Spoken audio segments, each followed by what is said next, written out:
Today on Doomed!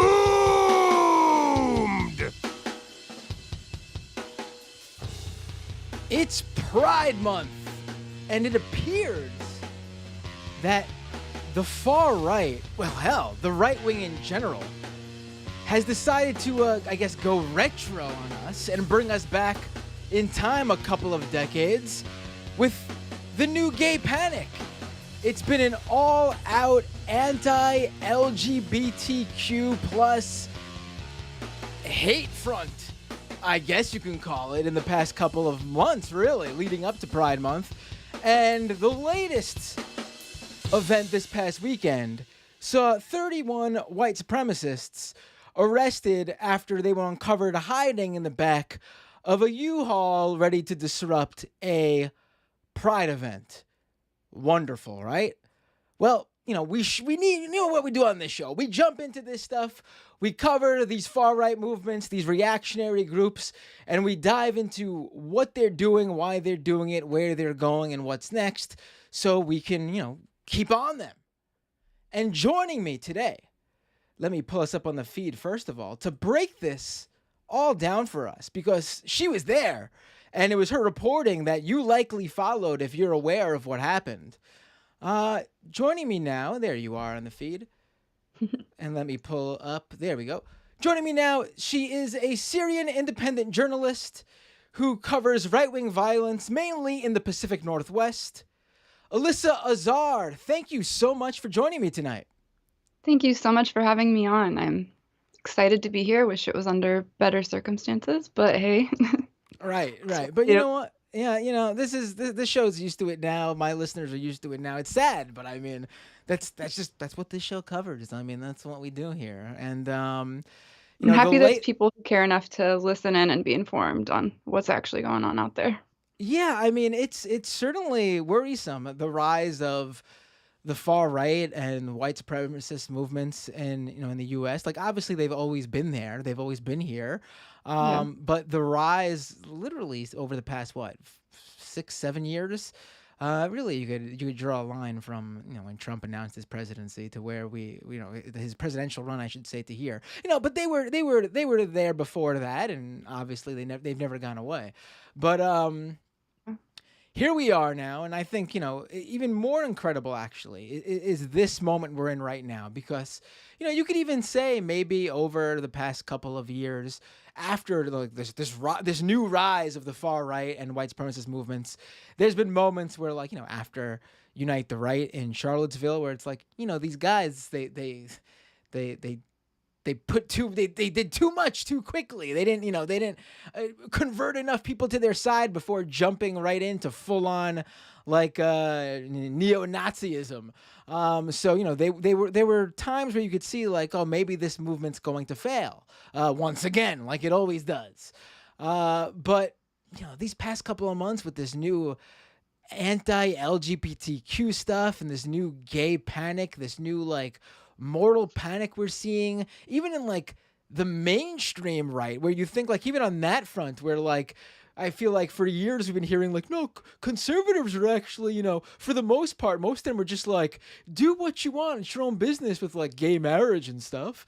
No, it's not even that anymore. It's full on everyone who's LGBTQ or even an ally is a pedophile or a groomer. It's complete, we are literally living decades ago now, all of a sudden on this issue. It's literally mind blowing to see what's been going on. No, absolutely. And you had mentioned the increase in far right groups just since 2019. In 2019, the increase in anti-queer hate groups rose 43%. I would be terrified to know what that number is now. And you had mentioned Charlottesville. I'm sure we'll get into that later because there's a lot of connection between Charlottesville and what we saw this past Saturday. And a lot of these groups, they kind of just float all over the place. It's they're talking about anti-CRT stuff, and then they kind of go into this anti-trans, anti-abortion. It's a lot of the times we're seeing the same people just kind of go from one hot topic to another. And unfortunately, because of because of their propaganda and their use of social media, they oftentimes have a lot of success, especially when they're kind of directing that towards a younger demographic.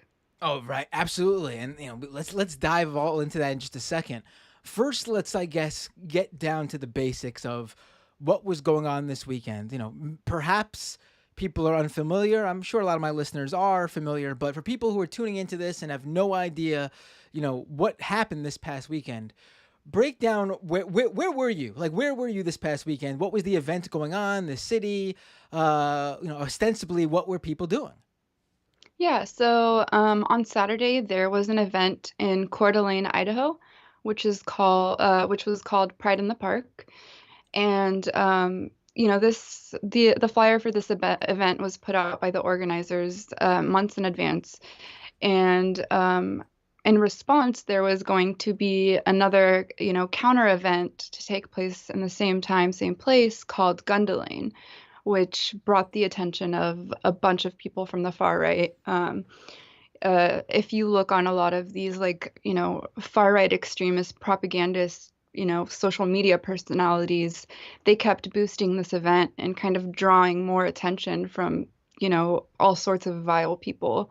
So, after that, more and more groups kept emerging, putting out either announcements or flyers that they would also be in attendance. People kind of created their own little prayer in the park marches and stuff like that from their own groups to take place in the same day. So, on one side you had a Pride in the Park event taking place, and then all these different right-wing and Christo-fascist groups also kind of conjugating in the same spot.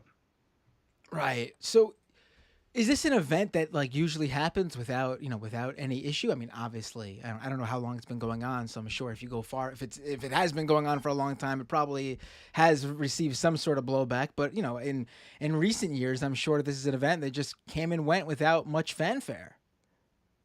Yeah, so this is the first time the event took place since the 2-year hiatus due to COVID. But prior to that, when it was happening, I don't think there was that much friction, and I know that the event was nowhere near as large as it was this past Saturday. And that was the sentiment that was expressed from many organizers and locals of the event. Got it. Can you So just this year definitely drew. Sorry. Right. No, it's okay. I was gonna ask. Can you scooch over a little bit to your right? There's a issue with my. There we go. Perfect. Now you're perfectly centered. Um, yeah. So this event that took place. So when you went, is this something? Is this an event you would usually go and cover, or did you sort of know from chatter going around like social media and various different within different groups that something was going to happen here, or something was going to be attempted here? Yeah, so I mean, I would love to attend, every single Pride event happening in the country, but no, I attended this event to cover it just because I knew that there was at least reportedly going to be a large presence of right-wing and violent right-wing extremists. Right. And, that's largely what I focus on. Another part of the picture that I think a lot of people should know is that the group that was present at the Pride in the Park event, I don't want to speak for everybody. There were definitely anti-fascists who were there, but for the most part, this was like a very liberal demographic. There were cops that were, walking back and forth in the Pride in the Park event. One of the Coeur d'Alene cops is on the same board as the group who kind of put the whole Pride in the Park event together. So if there had been violence, this is just this was kind of a group that was targeted to be attacked that the right wasn't really targeting in the future. I don't want to, they were obviously targeting Pride events, but just kind of the demographic of people who would be there, when I was there on Saturday, they kept calling anyone who would try to argue with them about whatever bullshit they were spewing. They're like, oh, you're Antifa, aren't you? You're Antifa, aren't you? And, when they say that, obviously they don't just mean literally, are you an anti-fascist? But, they mean this like crazy made up Fox News version of Antifa that's being bussed in from, liberal cities. Right. Do you get, do you receive your monthly salary from Antifa HQ in Portland and, with multiple different facilities in New York City and Chicago? And yeah, of course. The Antifa Exactly. super soldiers parachuting in to Cordial. Is it Yeah. this is I'm unfamiliar with Idaho, honestly. How do you pronounce the city again? It's Coeur d'Alene. Coeur d'Alene. I was going to say Antifa Yeah. super Yeah. soldiers parachuting into Coeur d'Alene, right? CDA, if that's easier. Right. So without, I guess, without giving away too much, if you have secret special channels that to monitor, how did you know that there was going to be, like, was it just like from the various like sort of public calls we've seen, or was there more to it that sort of tipped you off to going there? Absolutely. So, the first tip-offs I got were I definitely saw a few posts on social media by leftists, but they were posting screenshots from, their Telegram channels, the fascist Telegram channels. And I do keep up with their Telegram channels, but there's a lot to keep up with, and my focus is, on the Pacific Northwest and kind of the groups that surround me. So if it wasn't for them, I likely wouldn't have known. But they were all posting in their channels that, they were posting threats, plans to attack that Pride in the Park event, and just started seeing more and more of them as the day grew closer. Right. Now, I've seen the most mainstream call to action, in terms of like someone on the right talking about this event again. I'm on the East Coast. I'm New York City, born, bred, live. This is, and when I follow things going on the West Coast when it comes to right wing violence, it's usually in like Seattle or Portland or a major city in California. So to hear something on the west side of the country in Idaho, it was completely like, that's new to me, even from covering this stuff. So, but what I did see, interesting enough, was, and I see a lot of people saying like this seems to be one avenue where they most likely probably heard from it. But have right wingers found out about it from that insanely mainstream viral right wing account Libs of TikTok? Absolutely. Libs of TikTok was, one of the first major accounts earlier when I had mentioned these like, right-wing extremist social media personalities. They were one of the first people who, made this Pride in the Park event a threat. And, subsequently we had people like, God, I'm trying to think of his name, David Riley, who showed up because of it, and just, really awful, vile pieces of fucking trash. Sorry, can I curse You can here? say whatever you'd like. Go ahead. Okay. Yeah. Curse to your heart's content, But especially on this show. I don't. You literally probably. I couldn't do it without dropping an f bomb every now and then. yeah, yeah. How can you can't talk about Nazis and fascists without, yeah. Saying But fuck. yeah, big mood. Right. But yeah, to answer your question, absolutely. I think Libs of TikTok, that disgusting account, had a major role in what happened in Idaho on Saturday. Right. I mean, this is. I don't want to go off topic here, but I mean, while I, probably this was a bigger Idaho event than this other event I'm going to bring up.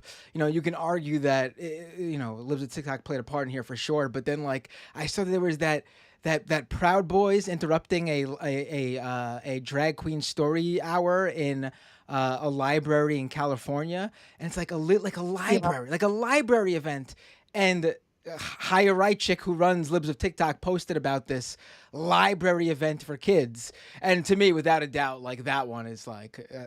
I doubt there was any other news about this event other than from her outside of like the little community that goes to that local library. I mean, ridiculous that account is what that account does. And honestly, I think it's a big reason why we're seeing so much of this homophobic and transphobic hatred online. Huge part in that. Especially when you got Fox News and Joe Rogan promoting the account. It's ridiculous. Absolutely. Absolutely. So you're at this event, and what did you first start seeing? Like, interesting that you mentioned the first thing that came to my mind when you mentioned how like one of the cops on the police department there is like on the board that helped put this together. It started to come together for me as to like, oh, now it makes sense why like there was actually an arrest there. Like they were not just interrupting a pride event, they were interrupting a cops pride event, and it's like that's the one new attribute that makes this different from all the other pride events that they probably would have gotten away with harassing. You know? Yeah. Well, I think propaganda is another big part of it too. I think they took advantage of a huge opportunity. I mean, um, this big event going on in a city that doesn't usually have events like these taking place. And you like you said earlier, you were mentioning Seattle or Portland, and there's almost, every single time that there's been a right-wing demonstration here or some kind of counter protest, the police here are often, not often, always just overtly either providing protection for the fascists and for the neo-Nazi groups, and a handful of times have coordinated with them, and there's evidence of that. And I think this was also a time for them to be like, we're good cops. Right. So I don't know. There's a lot to it, but yeah. When you pointed out like this was like an event with like in like a liberal city with a lot of liberal population, did you also sort of mean it in like the sense that there's not like a hardcore like leftist or anti-fascist activist scene, so like there weren't many anti-fascists there to like combat what was headed towards this event in this like this nice liberal city that's not used to this type of stuff? Yeah, exactly. But when I said the liberal demographic, I meant just for the Pride in the Park event itself. The city itself, I believe, is pretty conservative. Oh, okay. Idaho, it's like 70. Oh, no, sorry. It's definitely over 70% white. And I know at least 70% voted for Trump. So definitely not like a liberal a liberal place. Right. Uh, Well, there's yeah. always there's always liberal cities in every red state even, but that's what I was sort of asking. Yeah. Oh, yeah. But as far as what you just asked about, more like militant anti-fascists who would Right. fight back and, be able to provide protection for when the cops aren't doing anything for, all these innocent people who are just trying to enjoy Pride. Yeah, that wasn't a factor there. At least Right. not that I saw it. And I'm sure, like I said, there were a handful of people who are anti-fascists and maybe even militant anti-fascists, but when you are in that kind of a demographic or location, and you're one of the only one or one of the only few, there is only so much you can do without police retaliation. Right. Right. Now, when you got there, was there already like were there other right wing groups that were congregating there? Like, what did you see? Because obviously, we'll get to the Patriot Front. That's what everyone Yeah. knows about. But I want to also sort of dive into like who else was there, because it does seem like from your own, like I was following you on Twitter, and even before. Surprise! 31 Nazis in a U-Haul, back of a U-Haul truck. There seemed to be like even like it seemed like there were people walking around armed and everything. Yeah. So, I mean, the Patriot Front group getting arrested was not until the very end of the event. Most people had already left or were leaving. So when I first got there, I parked a good ways away, and just on my walk over, it was awful. The first thing I saw was this like huge like recommissioned fire truck that said LGBT, but it was like, what is it? Liberty, beer, guns, and I don't know what the T stands for, but it was like a really fashy recommissioned fire truck. There were cars like one after another, just trucks with Gadsden flags, thin blue line flags, just covered in like Punisher stuff. There were so many Confederate flags, just a bunch of stuff like that. And then there was also a good amount of police on the ground, both like local law enforcement, state police, and feds that were there. And as I was walking into the park, it's a very large park. On the outskirts of everything, just kind of on my way there, just a bunch of people, either holding just really awful anti-queer, anti-trans posters, a Oh, bunch of I see one on your feed, right? I'm gonna bring it up on the so people can see. There's this one. This is, I mean, again, this is the same sort of stuff we're seeing online. Uh, you put that there were Atomwaffen Division folks holding up this sign that said "Groomers are not welcome in Idaho." Yeah, I also want to clarify. I made a mistake when I posted that. They were wearing Adam Waffen skull masks, but it's not confirmed that that's who it was. Got it. It could also be the White Lives Matter dudes. But yeah, it's terrifying. And Safe to there were a say, right wing white supremacist bigots. yeah, Yeah. people who want queer people dead. Yeah. And yeah, they were just all over the place. There was definitely a lot more of them than there were people attending the Pride in the Park event. Lots of people in like, with all their gear on, open, having rifles and like multiple pistols on their waists. And yeah, they were just all over the place. But then it was so interesting because you walk in a little bit further and there's all these booths with, colorful balloons and rainbows and, people with glitter beards and colorful hair just dancing and enjoying their day just The as New York. horror. Yeah. The horror. So I just caught that actually. This was a small event, like even the Pride in the Park event, like in terms of like people there to actually have a good time and celebrate and not be fascists. Yeah. Like what would you put the number at, like in terms of like I know you're Yeah. not a professional crowd estimator, but do your Yeah. best. Obviously there were a lot of people in and out throughout the day, but I would say like the entire crowd size was maybe 100 to 150 people. So really not that many people. All right. So, did anything happen in terms of, was there any confrontations? Was there any issues before the U-Haul truck, or was it pretty much just a bunch of white supremacists protesting outside, and I'm assuming people yelling back at them, and the cops sort of making sure that was the most of it. There were some things that happened. Pretty early on in the day, there was an anti-fascist who was there that was armed. And there was kind of a confrontation with the police because they told them that they were going to be arrested if they didn't get off the property and we're going to get them with trespassing, even though, mind you, there were hundreds of armed fascists in the park that they didn't seem to mind having weapons on them. And then, not long after that, there was also a group of fascists who started assaulting and harassing a very visibly trans woman. And the police ended up arresting her for no good reason and just left the fascists alone. So that was something else that took place. That picture that you just shared, so that's when they had showed up again. They showed up to the Pride event earlier on in the day, and a group of anti-fascists went to confront them and push them out of the park, which they successfully did. But those confrontations were very limited because there was a group there from the people who organized the event.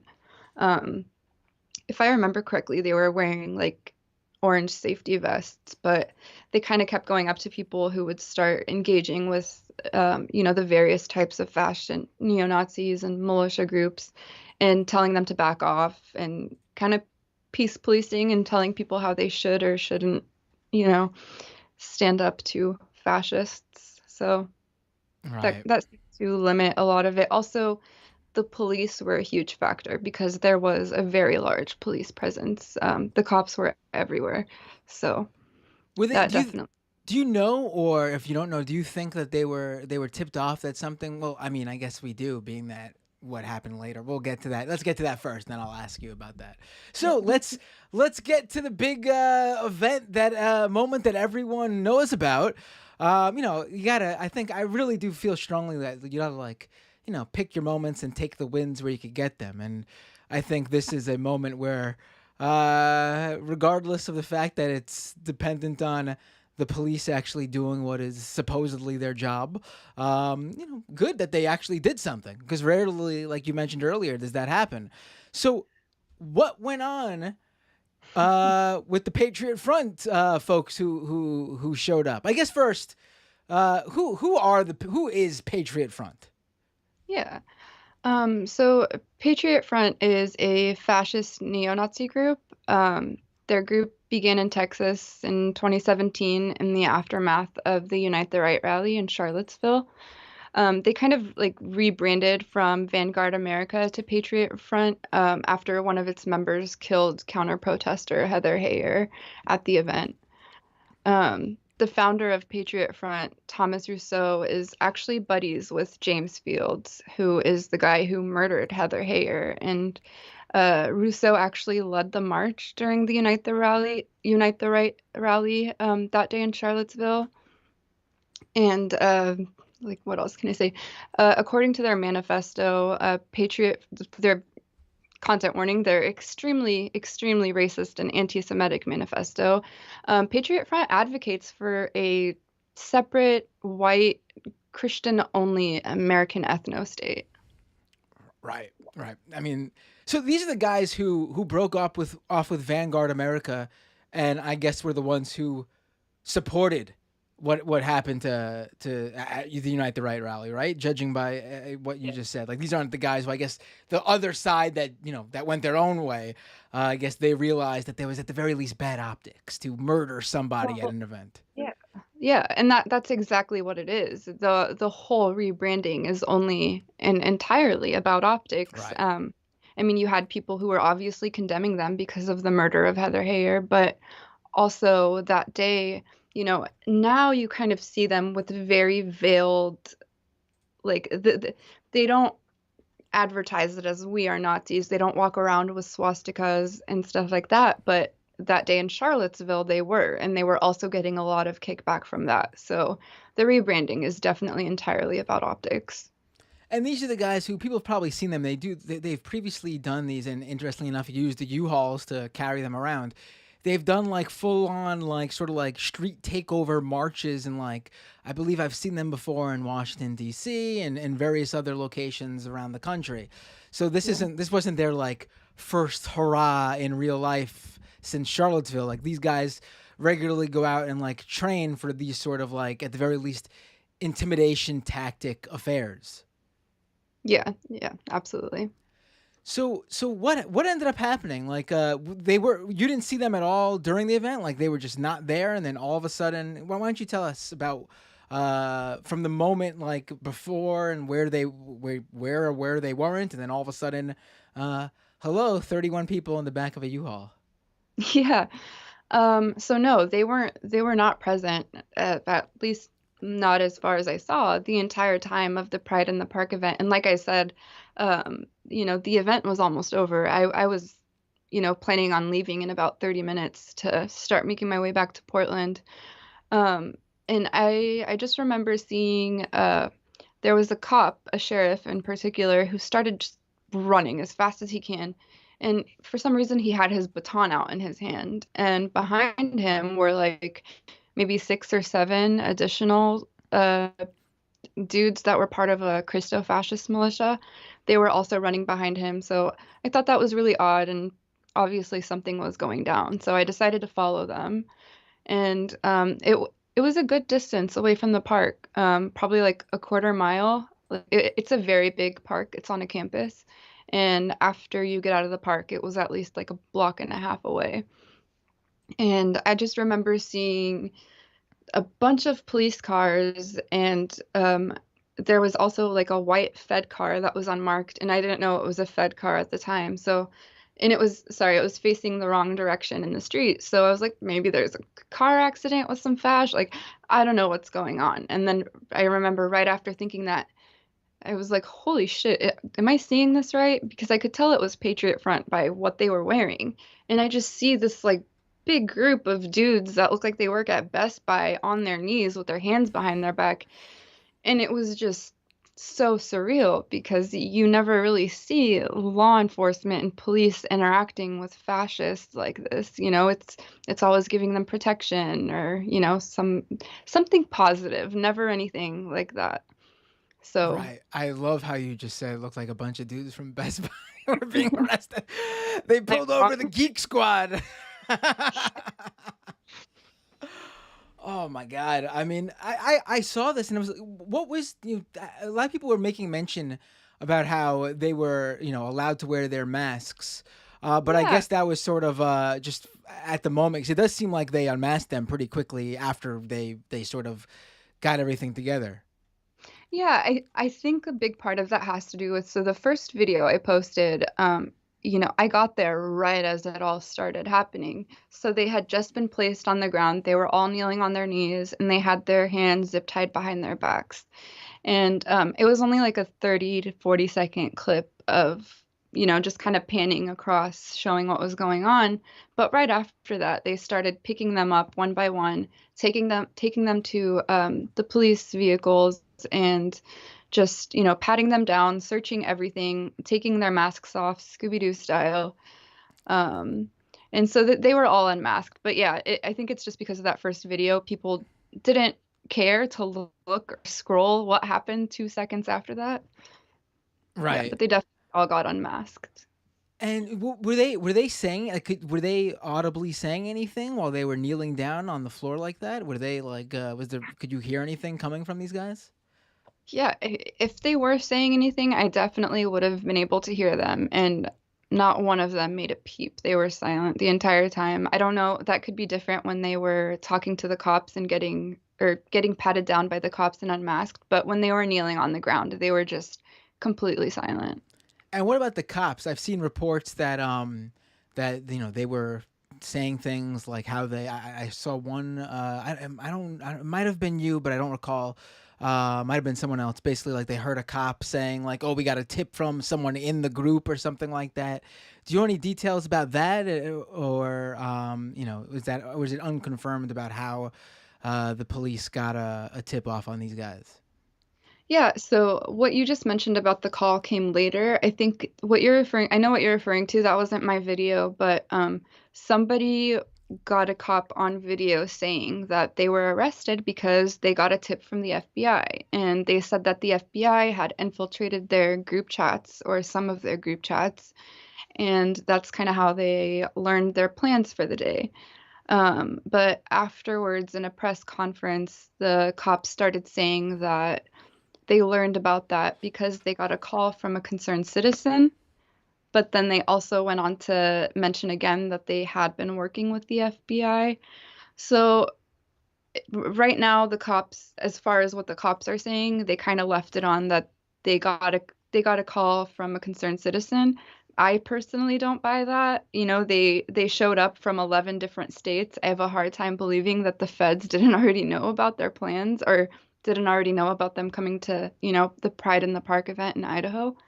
But that's just kind of my opinion. I don't really know. I also in my thread that I had going on Saturday, at one point, I had mentioned, and this was before the Patriot Front arrests, that it did appear that the cops were taking orders from feds that day. So, yeah. Now, have you seen that rumor that I saw that like it's a possibility, or there was some sort of leak where Patriot Front or a member or certain members of Patriot Front wanted this to go down for like this for some reason, like they were planning to call it on themselves as some sort of, I don't know, I guess media hit or something. I have no idea. I just saw this rumor. I don't know what your plan would be to get yourself unmasked and get your name published like that. But have you seen this thing that was been going around? Yeah, I've seen a lot of rumors circulating about this. I don't know. It could be, but I also find it hard to believe that they would intentionally want their faces uncovered like that. But at the same time, lately with all the support they're getting, especially from, the extremist GOP, I wouldn't be surprised with how emboldened everybody is getting on the right. So it's hard to say, but there are a lot of rumors going around. So I don't know. Right. Right. Have you seen that report about that one Patriot Front member's mom basically wanting to out him? I Yeah. wonder. I wonder if she has anything, she had anything to do with this. Yeah, you're talking about the one who I think threatened to kick him out of the house. Yes, exactly. Yeah, yeah, yeah. Hey, mom, maybe she said something like, she knew that he's part of this group and she has been trying to get him out of it, and then basically said it's either the group or you can move out. And apparently he's chosen the group, but it doesn't seem like he's realized that he also needs to move out based on her talking to reporters. So what were they charged with? I think that information has been, because their names have all been released. Was it just like planning to incite a riot or something like that? What was the charges? Yeah. Yeah, so they were all only charged with conspiracy to riot, which in Idaho is a misdemeanor. Their bail was only $300, which there were two people on the left who were arrested that day for pretty much nothing, and both of their charges were either double or triple what their charges were. Right. So pretty ridiculous, yeah. But it's still too early. I don't know if we're gonna see any Fed charges come out of this, especially with like, Russo and other people involved like that. But yeah, it's hard to say. Right. I saw very on brand for him. I saw Andy No tweeting about one of the leftists who were arrested, and his whole angle in his tweet, like the whole way he presented the story was, this is the leftist that got arrested along with the 31 members of Patriot Front. But all you've heard about are the Patriot Front arrests. Why haven't you heard about this person? And he posted what they were charged with, and it was like carrying drug paraphernalia or something like that. It's like, oh, one of the many drug arrests across the country for ridiculous, which is ridiculous to begin with. That people are being arrested for drug use, carrying drug use or whatever. Absolutely. Why haven't we heard about that? Why isn't that a national story? And why is 31 white supremacists hiding in the back of a U-Haul truck being arrested? Not. It just blows my mind that guy even thinks he's fooling anybody, but he is actually. It's so ridiculous. I mean, s he posted very, very briefly about Patriot Front and just kind of like, zoomed past it and tried to like bury it in his timeline and hide it and was really saying nothing. Because what's he gonna say?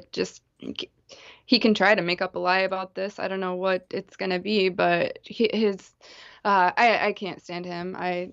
He is garbage. Yeah.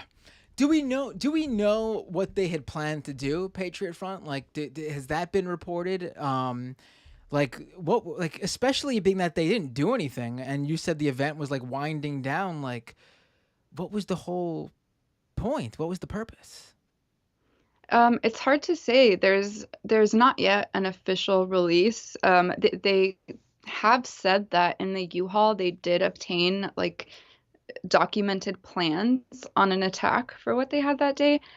No idea what that could be. Again, that's something else that has a lot of rumors circulating around it. So I'm really unsure of what their plan was. Yeah, I don't know. Right. Do we know? I guess this has put might have put a little might have hindered any sort of future plans Patriot Front has. But do we know? What they're planning to do. Have you seen anything about what's next for them? So a few days before the Pride in the Park rally, Patriot Front released on their Telegram channel a little teaser that they have for a Memorial Day video coming out, and it's just this ridiculous video of them training at some like Nazi summer camp. And in it, they kind of mentioned and alluded to having plans on the 4th of July. So, as far as I know, they potentially have something planned for the 4th of July. No idea what it is, no idea if it's legit, or maybe it was legit, and after this, that might change things. It's hard to say, but they have insinuated that they had plans on the 4th of July a few times. All right. And outside of Patriot Front, have you is there any is there a next event that you're you're looking out for in terms of like what the right is going to various different right groups might descend upon next? This all kind of happens so fast, so there's nothing specific on the calendar yet, but I do predict this to be a relatively spicy summer, just kind of in the wake with basically this call for genocide against trans and queer people, as well as their attack against, abortion centers and Planned Parenthood. Um, Places like that already got kind of spicy last summer, and I think this year it might escalate even a little bit more, unfortunately. Right, right. And I gotta say, I gotta ask, do you have the same problem too? I'm surprised I haven't done this once this episode. I was so sure I would do it. Um, how many times do you mean to say Patriot Front and accidentally refer to Patriot Prayer and vice versa? Happens to me all the time. It happens. I have to remind myself. I'm like, what's up with fascists and their obsession with the word? Right. Yeah. And I have to ask you too, because I talked with this pretty much with, and I sent you to I sent you two previous episodes I did with like activists and anti-fascists on the West Coast. And I asked them this question too, and I want to get your opinion on it. Yeah. What do you think it is about the West Coast that so much of this sort of seems to happen there? Like, I live in New York City. We have our own, right wingers and terrible groups, but like nothing comes to fruition like it does. Like there's no like it's happened, but nowhere near as often or at the level of like full on brawling in parks, brawling in streets, like and like the descending from like all sorts of different places up and down the West Coast, and they all come together. And like, what do you think it is about? Why do you think that is? Well, Oregon has an extremely brutal racist history. That goes way back, and unfortunately, most of that is still very much present. Not just Oregon, but all across the Pacific Northwest. And in addition to that, you have cities like Portland where um, it's not as liberal and progressive as I think media makes it out to be. But that being said, there's still a very large, demographic of like in kind of condensed in this pretty small area of people who, are pretty radical leftists and militant anti-fascists who are willing to put their lives on the line to, stand up against these neo-Nazi groups and fight back and make sure that, they aren't welcome in our cities. And I think it's the combination of the two that really kind of makes it a hot spot for a lot of conflict and confrontation. Whereas somewhere like in Idaho, when, also has a very large population and demographic of, violent far right extremists and neo-Nazi and Christo-fascist groups, but that's kind of like the majority of the demographic, or the rest are, people who might not be as violent, but they still support them. They're not really coming into conflict like that as much. Right. Now, let's talk a little bit about only a few more minutes here, but let's talk a little bit about why what do you like what's going on right now in this moment. Like we brought it up earlier to set the stage for what happened in Idaho, and I sort of want to bring it full circle here and sort of take a look at how this recent war on trans people and queer people. It's like it's so bizarre to see, and the way they're finding allies that obviously were always there but are more open about it. Like you see like TERFs literally arguing with like Daily Wire pundits about who was the trans hater OG.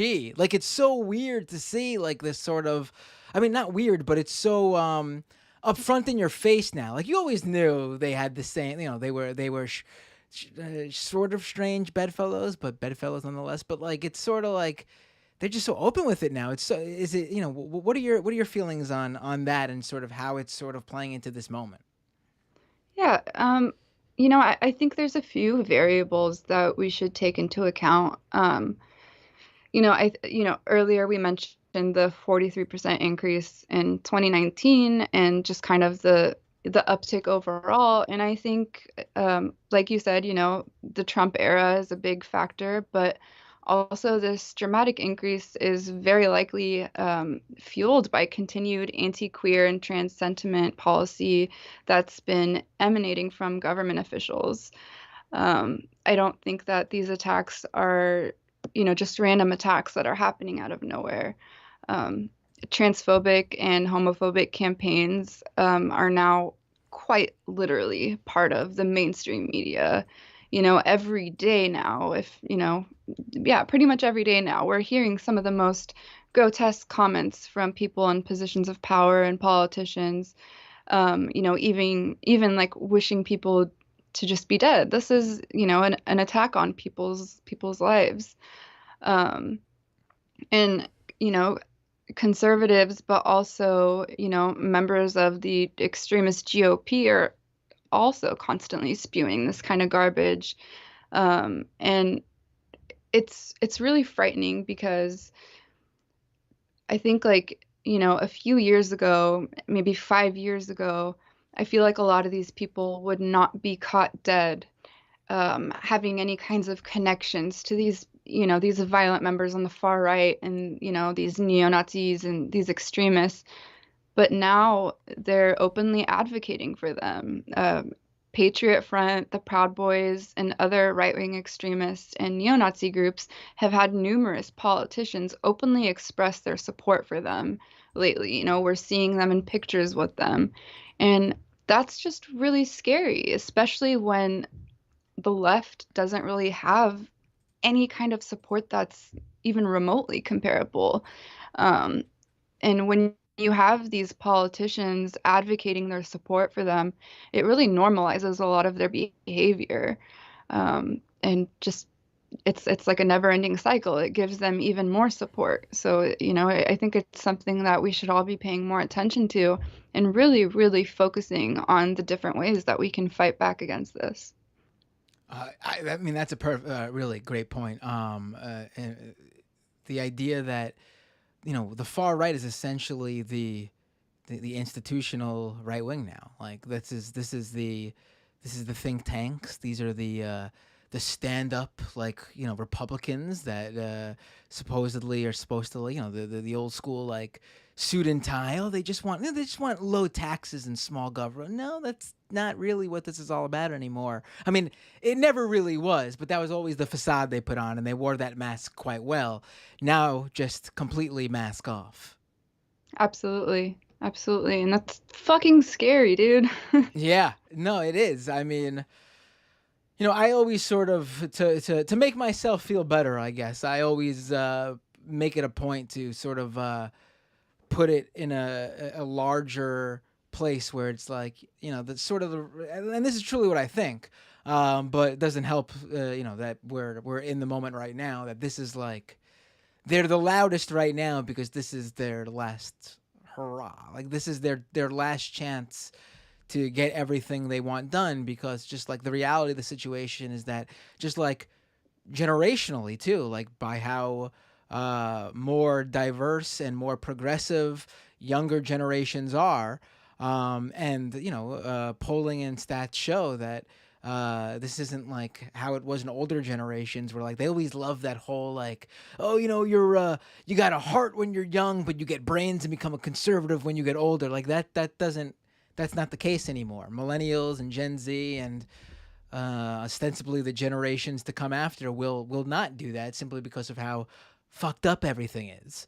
And Yeah. I mean, and they sort of see that. I mean, that's why they focus so much on like youth reach out with like Turning Point USA's like young group movement and whatever, and all this other dumb shit they try to do.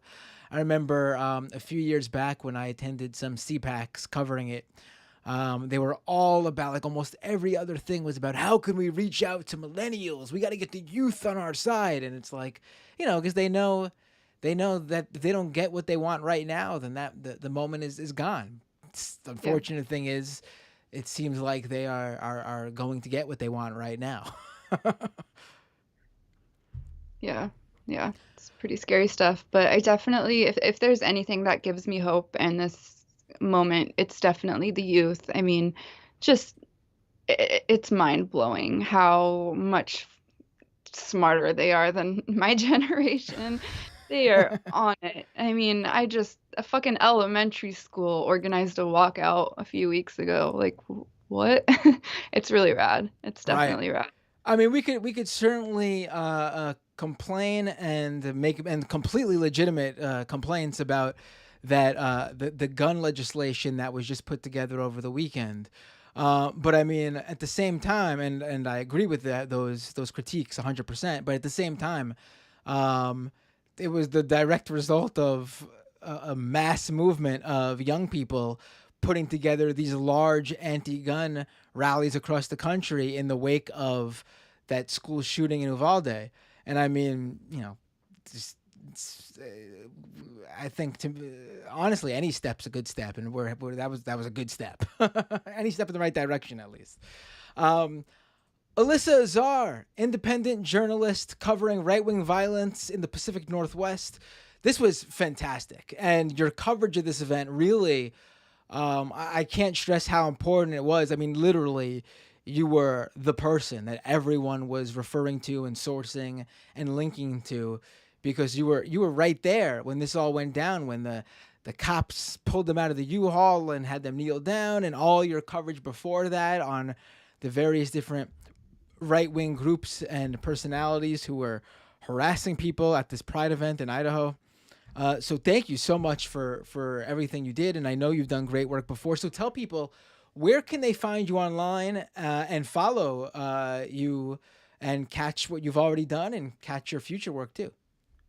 Thank you so much. First, I just want to say that I really, really appreciate it. You can find me on Twitter at Alissa Azar. That's ALISSAAZAR.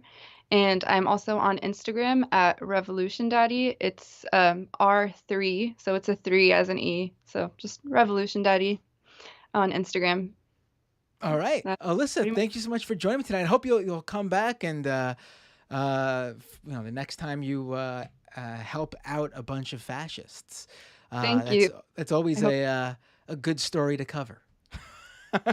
yeah, I look forward to being on here again. Thank you so much. Take care. Have a great night. You too. Bye. Bye.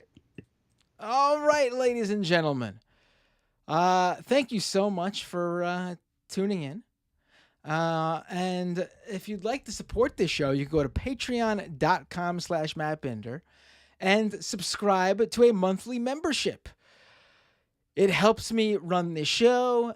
It helps me. Literally, I am a one-man band here. I mean, obviously, aside from the great guests who provide their analysis and reporting and coverage. But in terms of like this show directly, booking those great guests, getting the show together, the producing, the tech side of things, the getting the content out afterwards as a podcast, dealing with all other sorts of stuff, et cetera, et cetera, et cetera. It's me. So patreon.com/mattbinder to help me grow the show and hopefully very soon make it so it's not just me and I could get some a person or two to maybe help out and help me grow this show. You can also support this show by subscribing to the YouTube channel at youtube.com/mattbinder and dropping a super chat in the live stream, or if you're listening or watching the replay of this show as a podcast or a YouTube video, you can just go to the YouTube video and drop a super thanks, which is like a live stream super chat, but you could do it after the live stream's over. Also, you could support this show by going to twitch.tv/mattbinder and following the Twitch channel where I simulcast the show. And if you're an Amazon Prime subscriber, connect your Amazon Prime account to your Twitch account. And then from there, what you can do is give a free Twitch Prime subscription to your favorite Twitch creator every month. That's right. Amazon gives you a free Twitch subscription once a month if you're an Amazon Prime subscriber. And you can give that out to any creator. I'm telling you this information because I hope You give it to me. It's literally like by not giving it to anyone. Like if you're not going to give it to me, give it to somebody who you like on Twitch. Because by not giving it to somebody, you're letting Amazon just keep that free money they're giving you. Like they literally, I usually say it's like your Robin Hood. You're stealing from Jeff Bezos and giving to me or your favorite creator. But it's not even that because Amazon, you're not even doing anything that could get you into trouble. It's sanctioned robbery. Amazon's literally giving you the free Twitch Prime subscription. They want you to take a portion of what you give them for Amazon Prime and give it to someone on Twitch. So do it. Don't let them keep it. So twitch.tv/Matt Binder if you'd like to do that. Doomedcast.com for the podcast version of the show and all the links to where you can catch that. I'm a little behind on uploading the podcast version of the show. I've been behind because I've been so busy lately, but the podcast version should be caught up by the end of this week. Because I do like audio fixes. Because when you're watching video, it's a little bit easy to while you're also watching visual to listen to audio that may not be like perfectly mixed. But if you're just listening to audio, it's a little bit I try to make it a little bit better in post. Scameconomy.com for Scam Economy. My crypto critique, critical, skeptic, whatever you want to call it. My anti-crypto show. Scameconomy.com. Check that out. What else? Follow me on Twitter at Matt Binder. Did another calling out libs of TikTok for their misinformation. They basically claimed they were getting a threat from someone, from a radical leftist, and they used proof, and Glenn Greenwald shared it, and then I looked into this radical leftist, and it turned out that they were a supporter of libs of TikTok, a right-wing supporter, who thought they were sending libs of TikTok a joke, like sarcastically sending them a joke that they thought they would get, and then they could not believe the harassment they got from libs of TikTok, a little taste of their own medicine, and ended up deleting their account. So yeah, follow me on Twitter if you want some fun. What else? I think that's it for now, right? What else? I don't know. I never know what I forget to promote. Leave a review on Apple Podcasts and Spotify for both my shows, Doomed and Scam Economy. Literally takes just a second. If you can't give to Patreon, if you can't give a super chat or a super thanks, if you can't drop a Twitch subscription via Prime or whatever, you got, your times are tough. Inflation's killing you. I get it. I always say, take care of yourself and your family first. But leaving a review is free and quick and easy. And it's a great way to help more people find out about this show. So if you can, leave a review on Apple Podcasts and Spotify. I'd greatly appreciate it. And with that, we are going to go to the second half of the show where that's right, you, the listener, can call in.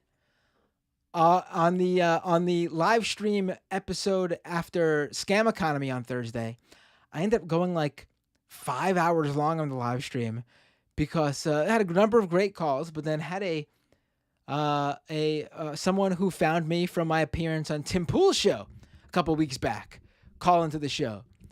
And we had in my opinion, a very fascinating discussion. He's someone who says he used to be, he used to consider himself to be on the left, but certain things over the past couple of years made him move more to the right.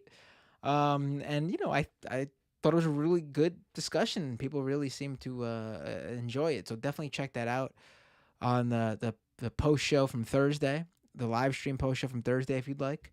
And maybe we'll get another call like that. I've been having, honestly, like almost every episode, someone who discovered me from Tim, sometimes multiple people who discovered me from Tim Pool's show calling in. And that's, that's a good sign.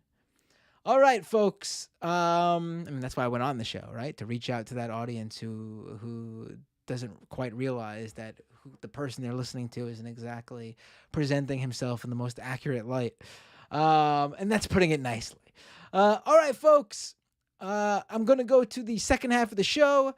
You can call in by opening up Skype. Download Skype if you don't already have it. And type in and search for Doomed Live. And then call me on there. The username will pop up. And you can just call right in. Doomed Live. Search that in Skype. And you could call in. I take the calls as they come in. I'm going to take a quick break. If you're watching the live stream, if you're watching, if you're, a patron subscriber, or you're watching, you don't have to be a patron subscriber if you're watching the live stream, but if you're here right now, you can stay around and you'll catch this, even if you're not a Patreon subscriber. But if you just listen to the freebie podcast, this is where I say, see you later. Join me for the second half, and everybody else, I will see you next time on Doomed.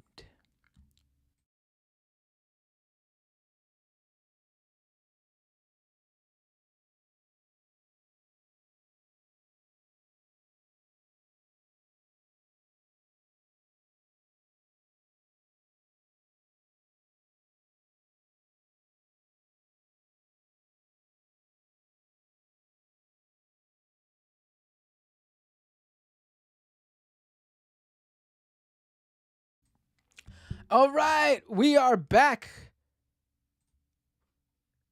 Give me a ring on Skype. Doomed Live. I will also read your super chats.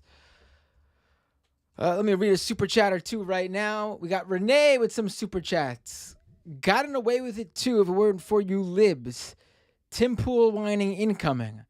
Going to worry once turfs agree with Camille Peglia. Renee, gotta give me a little bit of context from those earlier chats. And Midnight Pizza Man with the Matt Franklin Binder super chat, $6.69. I'll get to that reference in a second, but let me take a phone call. Hey, what's your name? Where are you calling from? I can hear you. What's your name? Where are you calling from? My name is Cody. I am in Nashville, but I'm from Chicago. Hey, Cody from Nashville. Oh, wait, no. Cody, who's in Chicago. Oh, wait, I'm already messing it up. In Nashville from Chicago. Cody in Nashville from Chicago. How are you doing? What would you like to talk about today? I'm doing awesome, and I just wanted to call in because I actually found you from the Majority Report, and I started listening relatively recently. Like, I got very interested in the whole Tim Pool debate, right? And that really caught my interest, and I really wanted to hear like your sort of post-game analysis, as it were, about that experience.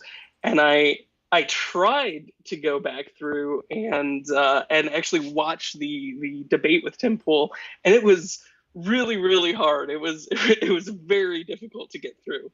And over I guess watching your content over the last few weeks since then, I've just been like extremely impressed with like your patience as somebody who's talking to a lot of people who are on the right wing or are like considering themselves centrists and have the perspective of like, oh, the liberals are so bad and the leftists are ruining everything.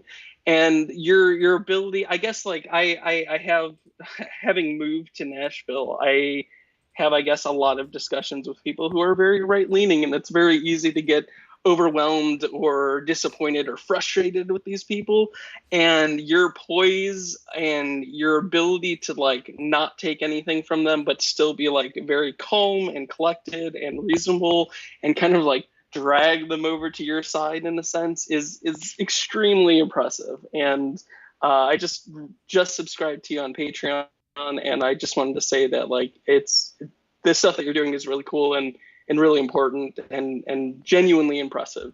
Oh, I really appreciate that. Really, that's wow. I don't know if I'm blushing. I don't usually, but maybe I am. I got a big smile on my face. Thank you. I really appreciate that. I mean, that's what that's sort of the I guess the my personal strategy. I mean, I know, this is not the strategy for, if you're running a nationwide campaign and trying to win over votes. But if you're actually trying to like just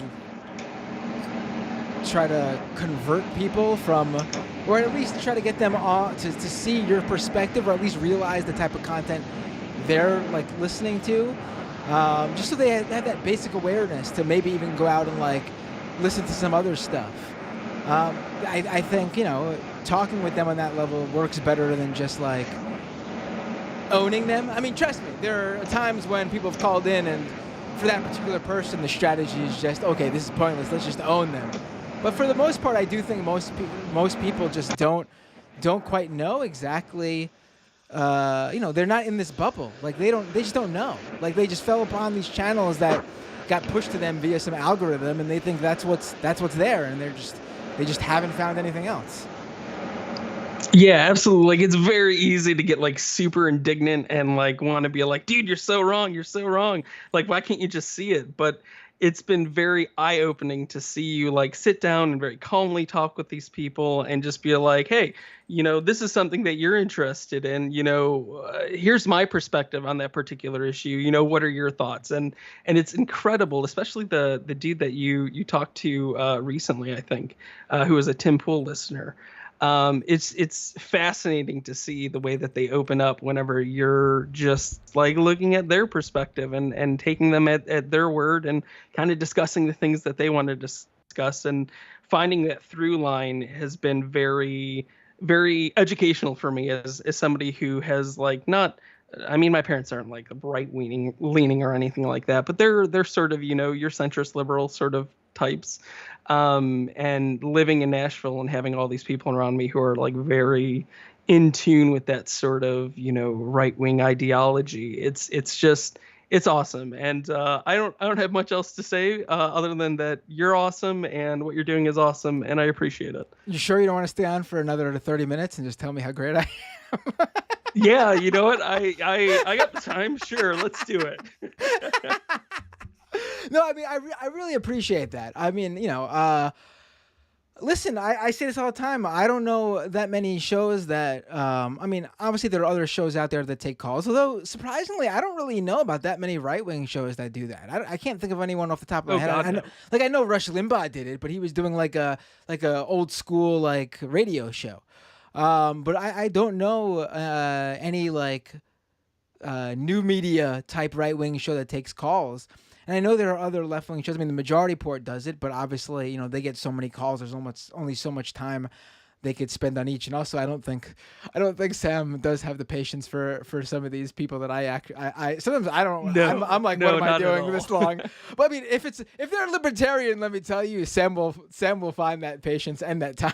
But it is like he is very entertaining, whereas I think like I enjoy watching Sam talk to a libertarian, but like on the flip side of things, I think it's genuinely educational when you're talking to some of these like right-wing folks. Oh. And it's like it's so telling that like, you coming from the leftist perspective and taking all these calls and everything like that, and obviously not screening them, like it's such a clear indication that like these people don't really have a great ability to like they don't have the foundation of their ideas is so ramshackled and uneven and unstable that when you actually put pressure on their ideas, it's incredibly difficult for them to actually justify them without sounding like a fascist or sounding like a racist or like genuinely just coming off as a complete psychopath. So it's really cool to see you putting putting people through the paces and kind of, analyzing their ideology and finding the common ground. I think the debate that you had with the two like YouTubers, I don't remember their names. One had like a really weird one. It's like Stitch and Adam or something like that. Stitch and Adam. Yeah. Stitch and Adam. Right. Yeah. Yeah. No Lilo. I thought it was no Lilo though. Yes, right. Yeah, exactly. It's really interesting. Like I'm fascinated by like seeing where these people come from or what they're doing on like a daily basis, because I think a lot of these people are just like comfortably middle class. These people are kind of they don't see the awful things that are kind of going on around them, and they don't have the experience of like actually living in poverty. They don't understand like how difficult it is to get health care. They don't really understand, what it genuinely feels like to know that you are like a bad car accident or a hospital visit away from just like not being able to live the life that you've been living. And I feel like that's where that perspective, that middle class perspective, that sort of blissful ignorance that some of these people have, brings about the sort of like debate lords that I think Adam and Sitch represent, insofar as like they always want to talk about morality and they always want to talk about, philosophy. And it's just like, dude, I I really appreciate your perspective, about like, dude, I don't give a fuck about your morality or your philosophy. Like, I care about the things that are actually that need to get done in order for people's lives to be bettered. I care about, healthcare. I care about, better outcomes. I care about a social safety net. Like, let's discuss that rather than like the specificity of our, definition of, trans people, or our philosophy or our perspective on this. And it's like that stuff is so useless, and I think when people lean on that reliance on philosophy, it's indicative of the fact that they don't really understand what's actually going on in the world around them, and it's super frustrating. Right. It was sort of like, one example there was like, in terms of what you're mentioning, like the difference between when I went on Tim Pool and when I was talking with Sitch and Adam is, on Sitch and Adam, they basically said, like, even though they had some, in my opinion, horrible takes on, transgender people and trans rights, they still at one point, and it's sort of like at that point I was sort of like, oh, okay, so then I don't really care about your opinions then. They, unlike Tim Pool and crew, said that they would not, misgender a trans person. They would respect their pronouns in front of them and respect, give them that basic courtesy at the very least. And then at that point it's like, then you know what?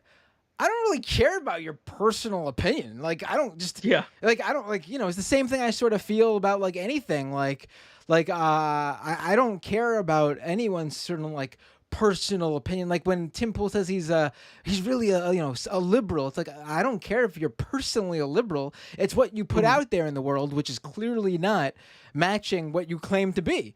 So, that's sort of that's sort of a moot it's sort of a moot debate once you get to the point of like what some rando personally feels is like, I don't care. I don't care what your personal opinion is, as long as you're not advocating for it or delivering some sort of unjust law or rule or whatever to somebody that affects more than just your personal opinion.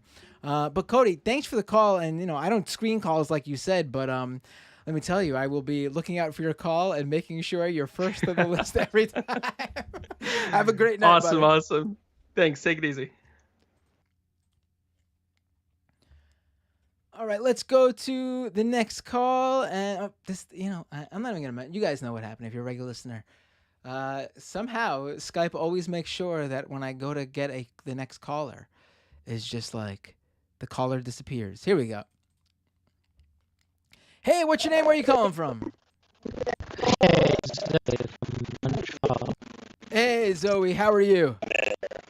I'm good, too. Oh, what's going on? How did this happen? Skype brought two people in on the same time. Grim, I'm going to hang up on you, and you're going to call back later. Zoe, you there? Yeah, I'm here. That's weird. Listen, Skype's been giving me some weird problems. In fact, I usually use two different Skype usernames on the show, one for the guest and then one for the calls, just so, people don't call in while I'm talking with the guest. But for some weird reason, Skype wasn't working on my other username today.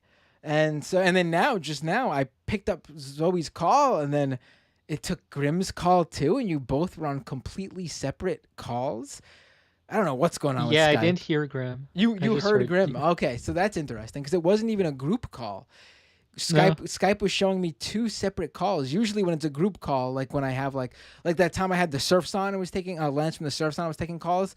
Usually like everyone who's on the call is in one group. This was not the case. Bizarre. But no one cares about Skype technical difficulties. Go ahead, Zoe. What was it to talk about? I just needed to correct your guest who told a blatant lie to you. Oh, yeah? Uh-oh. Yes. That is not how you pronounce the name of the city. Uh-oh. Our French expert Zoe is here to save the day. How do you pronounce? First of all, I can't even remember. I just see I can't even visualize the name. It's in Idaho. That's all I know. What Coeur is it? d'Alene is what she said. Coeur d'Alene, and what is it? Well, if you know to speak proper French, it would be Coeur d'Alene. Oh my God! Get out of here! What are you doing to me? I could barely remember Coeur d'Alene, and I was supposed to remember. What did you say again? Coeur d'Alene. Coeur d'Alene. Yeah, the thing is, you need to forget Coeur d'Alene, forget it forever, and never say it again. Coeur d'Alene. Coeur d'Alene's easier to say. Yeah, but it's bad. Are you sure this isn't like Houston and Houston? Like there's a Houston, Texas, but in New York, we have a Houston Street, and everyone who's not from New York pronounces it as Houston. Like maybe in Idaho, it's just supposed to be pronounced Coeur d'Alene. I don't think there's a French dialect in Idaho. You sure they're not going like oui potatoes? No, I think the French have been gone for a while. Though with my accent, I might pronounce it Coeur d'Alene. Coeur d'Alene. Which you sure it's not Idaho? Yeah, Idaho. Oh boy! All right, Zoe. I'll remember that for all the future times I talk about Coeur d'Alene. Thank you. That's good. Which will probably be 0.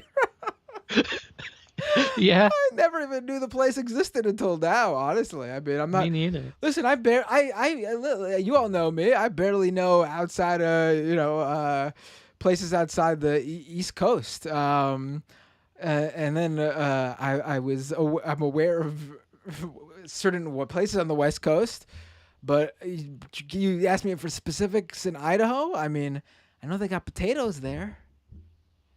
There's a lot of French names in Idaho too. Do you know why that's the case? You don't usually associate French colonization. It's not like Louisiana with like New Orleans. It's not the same thing at all. Well, they made it pretty far west. They just never colonized all that. Oh, poutine. Thanks. Someone wanted me to say that. I mean, anyway, it makes sense though that Idaho would be like the land of potatoes, and the French are obviously known for their French fries. That's no, that's wrong. You did that on purpose. No, that's the Belgian. That's not the same. All right. So, is there anything else, Zoe, or that was pretty much the point? That's always how. That's always why you call in, right? Yeah. All right, Zoe. Thank you so much for the call, and okay. I'll remember that it's. I will remember that I can't remember. It's Coeur d'Alene. So I'm passing the baton to Grim, I guess. Woo. Marathon. No, wait, not Marathon. Well, maybe if Grim doesn't call in first, then when we get off the phone, then it might not be Grim. We'll see. Here we go. The race is on. See. Let's go. 3, Talk 2, to you later, Zoe. 1, call. Hey, what's your name? Where are you calling from? Hello? Hey, what's your name? Where are you calling from? Hello? Hey, Matt? Hey, you're on the air. What's up? Yeah, I can hear you. I'm sorry. I was having some difficulty. I was just going to mention, this is John from Peoria. Hey, John, what's up? One thing I was just going to mention about, as much as I love Zoe, we have a lot of French names, or French place names that we pronounce wrong. There's an island just north of, part of Michigan is called Mackinac. And I know that's not how you pronounce it in a French way, but it's also not how you would spell it in an English way. So, I've seen all sorts of butchering of Mackinac Island. It's famous for not having cars, but also, there's a bunch of Spanish cities and states. Colorado is literally Colorado, which is the color red. Boca Raton, Florida. All these things. We. As much as Americans or some Americans want to make English an official language, I kind of wonder what would happen to all these place names that are based on foreign languages. So that was just my first comment, which is, just kind of trivial nonsense. But I was going to mention, I don't know if, Sam Cedar and I are probably a few of the people that are old enough to remember the first wave of white supremacists in Coeur d'Alene coming around during the 70s and 80s. I don't know how much Azar, I think it was her name, talked about it. Oh yeah, Alissa Azar. Yeah, I don't know if we got too into that because I was so, I was sort of Looking at the more focusing on what's going on, currently, right? current and looking Yeah, ahead. I mean, But this stuff, right, I did this stuff, see some of that in my research about for this episode, where like it has a white supremacist past. this is a long history, and this is one of the reasons I'm kind of annoyed with Glenn Greenwald when I've previously talked about how, it's not just been one person that he supported on the far right from neo-Nazis or white supremacists. The back in the 70s, there were these guys running around. Their target then wasn't gays or the LGBTQ community or trans community, any of that. It was black folk and Native American and Hispanics. They were attacking them. There weren't too many deaths, but there was a Jewish broadcaster, I think in Washington, I think it might have been Spokane, who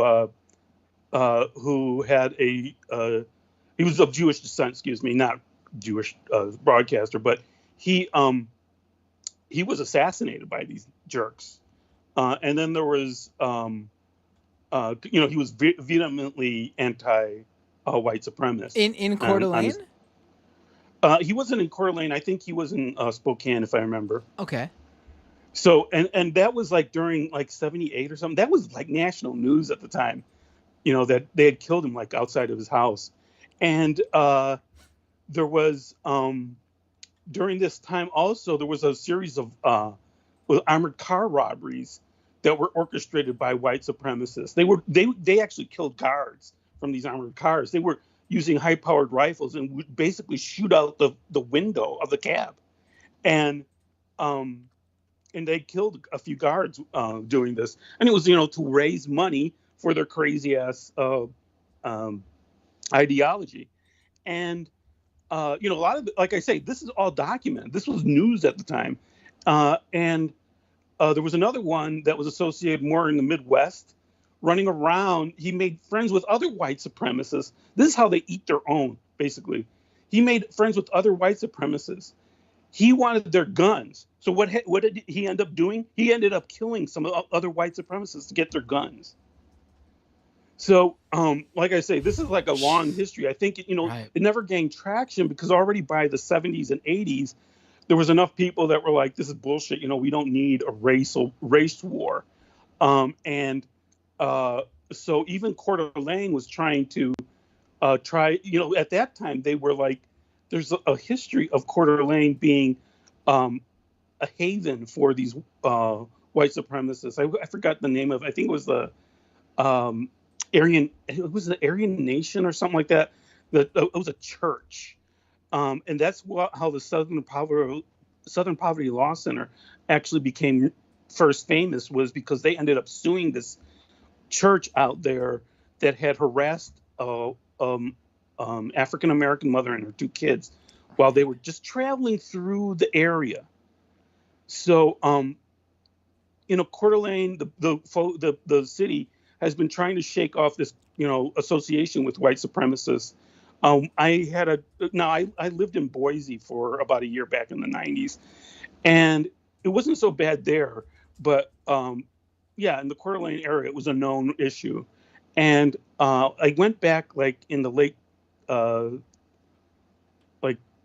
the early teens of 2000 for a job interview near Sandpoint, which is further north, up the Panhandle.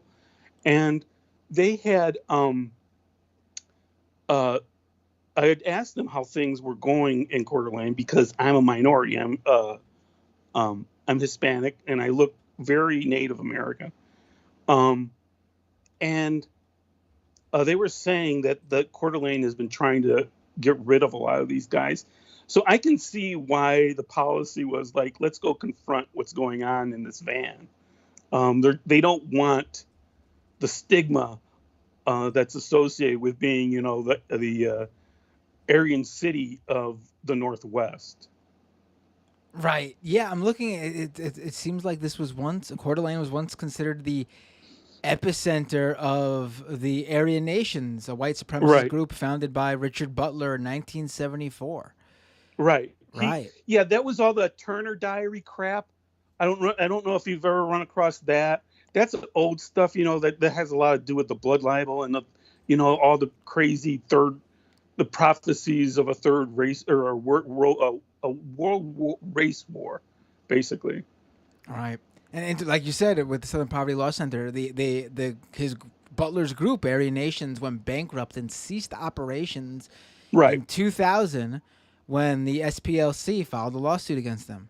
Yeah, that was the first one where they started. They've been successful with other ones after that model of suing some of these guys out of existence. Right. So, but yeah, I mean, and my major point about going back, trying to learn from history is, it never got a foothold outside of the Northwest. Well, obviously in some places in the South, but this look, there's always been prejudice. There's always been racism all across the United States. But that level of vitriol where you're going out and shooting people never got, thank God, never caught on to the level until now where they're getting a foothold with being anti-trans. And I guarantee they're not going to stop with trans.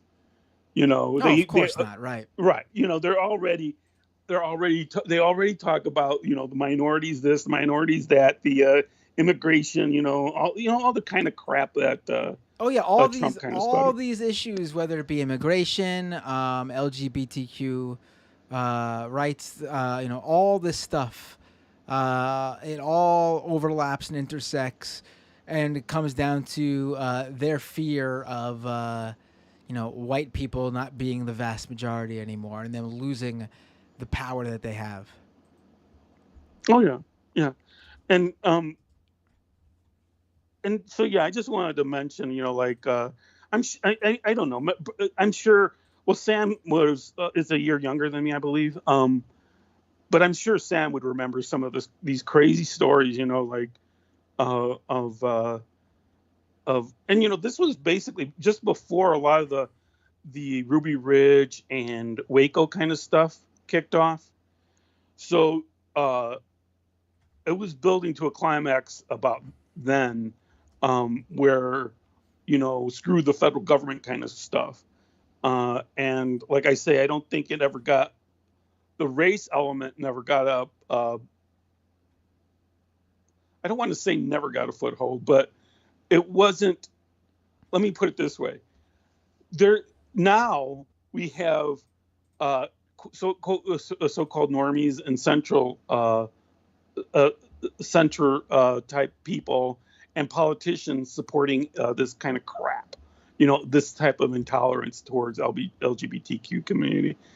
That never was really a question. I mean, there was like Sam has said, there was anti-gay kind of language was just part of normal discourse, so it wasn't really a focus, let's say, but there wasn't this kind of out and out support for these far right wing people. And like you were saying, the far right wing is now basically the right wing of the media. That's all it is. It's just like they just normalized it now. I mean, you got literally, the face of like modern day, not the non-politician right wingers like Ben Shapiro's out there saying the same shit that that the far right's saying when it comes to LGBTQ people. Like they're literally, and of course, they're literally going crazy over a friggin' same-sex kiss in a CGI animated picture from Disney and Pixar, the upcoming like Buzz Lightyear movie. Like it's ridiculous. It's ridiculous. But this is what they've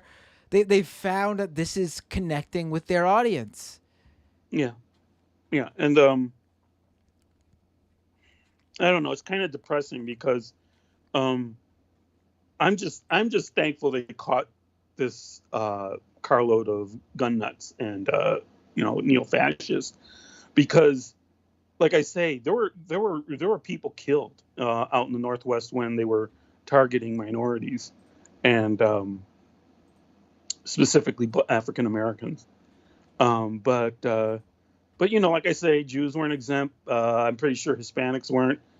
Down in Boise, near Boise, there's a large Mexican American community, little town. So I don't, they couldn't really mess with that town, let's say. But if they could, they would. I met people like that. It's not a surprise, And like, I think the previous caller was mentioning, I'm from Chicago, and the belief that all Democrats are somehow liberal is BS. I was called the N-word daily when I was growing up in Chicago on the north side. So, and all those people were Democrats. So the belief that it's just on the far right, no. Oh yeah, of course. No, racism is Democrats. Sexism, and absolutely. Yeah. Without a doubt. No, without a doubt. And but we're seeing this though, this organized effort though on the right though. But yeah, I totally get what you're saying too. And I was going to mention one other thing with those two guys that you were debating, and they were saying, well, if you wouldn't what was it? You would just take someone at their. Why do you say that? Why do you challenge someone's political position? When they say they're not right wing, and you were making the observation, well, basically, if it walks and talks like a duck, it's a duck. You had more words to that, but and they were saying, well, if you would never challenge someone who identified as this or that gender, and I mean, are you kidding? People are always challenged. I'm Mexican American and Cuban, and Catholic. I'm always challenged. Am I Catholic enough? I'm definitely not that. I'm an atheist. But am I Mexican American enough? I had people on Tim Pool viewers challenge me when he asked me what my nationality was, and I said I'm just white. And they got pissed because they found out I'm ethnically Jewish. They were like, "You're not white. How dare you? You don't look white." Oh, Jew? Like literally, that's what I got. That's what I got. Right. And so I knew. I mean, that's why. I could have been like, well, technically I'm this. No, I'm gonna say I'm white because I mean, A, that's what I am, and then B, I know how much that pisses them off. And you had these conservative trans commentators on Twitter, basically echoing the this bullshit, about trans show or about drag shows. And do you think that they aren't questioned if they're trans enough, quote unquote? Oh, I literally saw some LGBTQ like centrists or even like right wingers come out during this whole thing these past few weeks into like the comments on Twitter of like some a right winger who's like calling someone groomers and shit, and be like, listen, I'm a lesbian or bi or gay or trans myself, and I find this abhorrent. Like trying to be one of like abhorrent as in they're calling like a kid at a family friendly drag show where everyone's fully clothed and the parents are there too.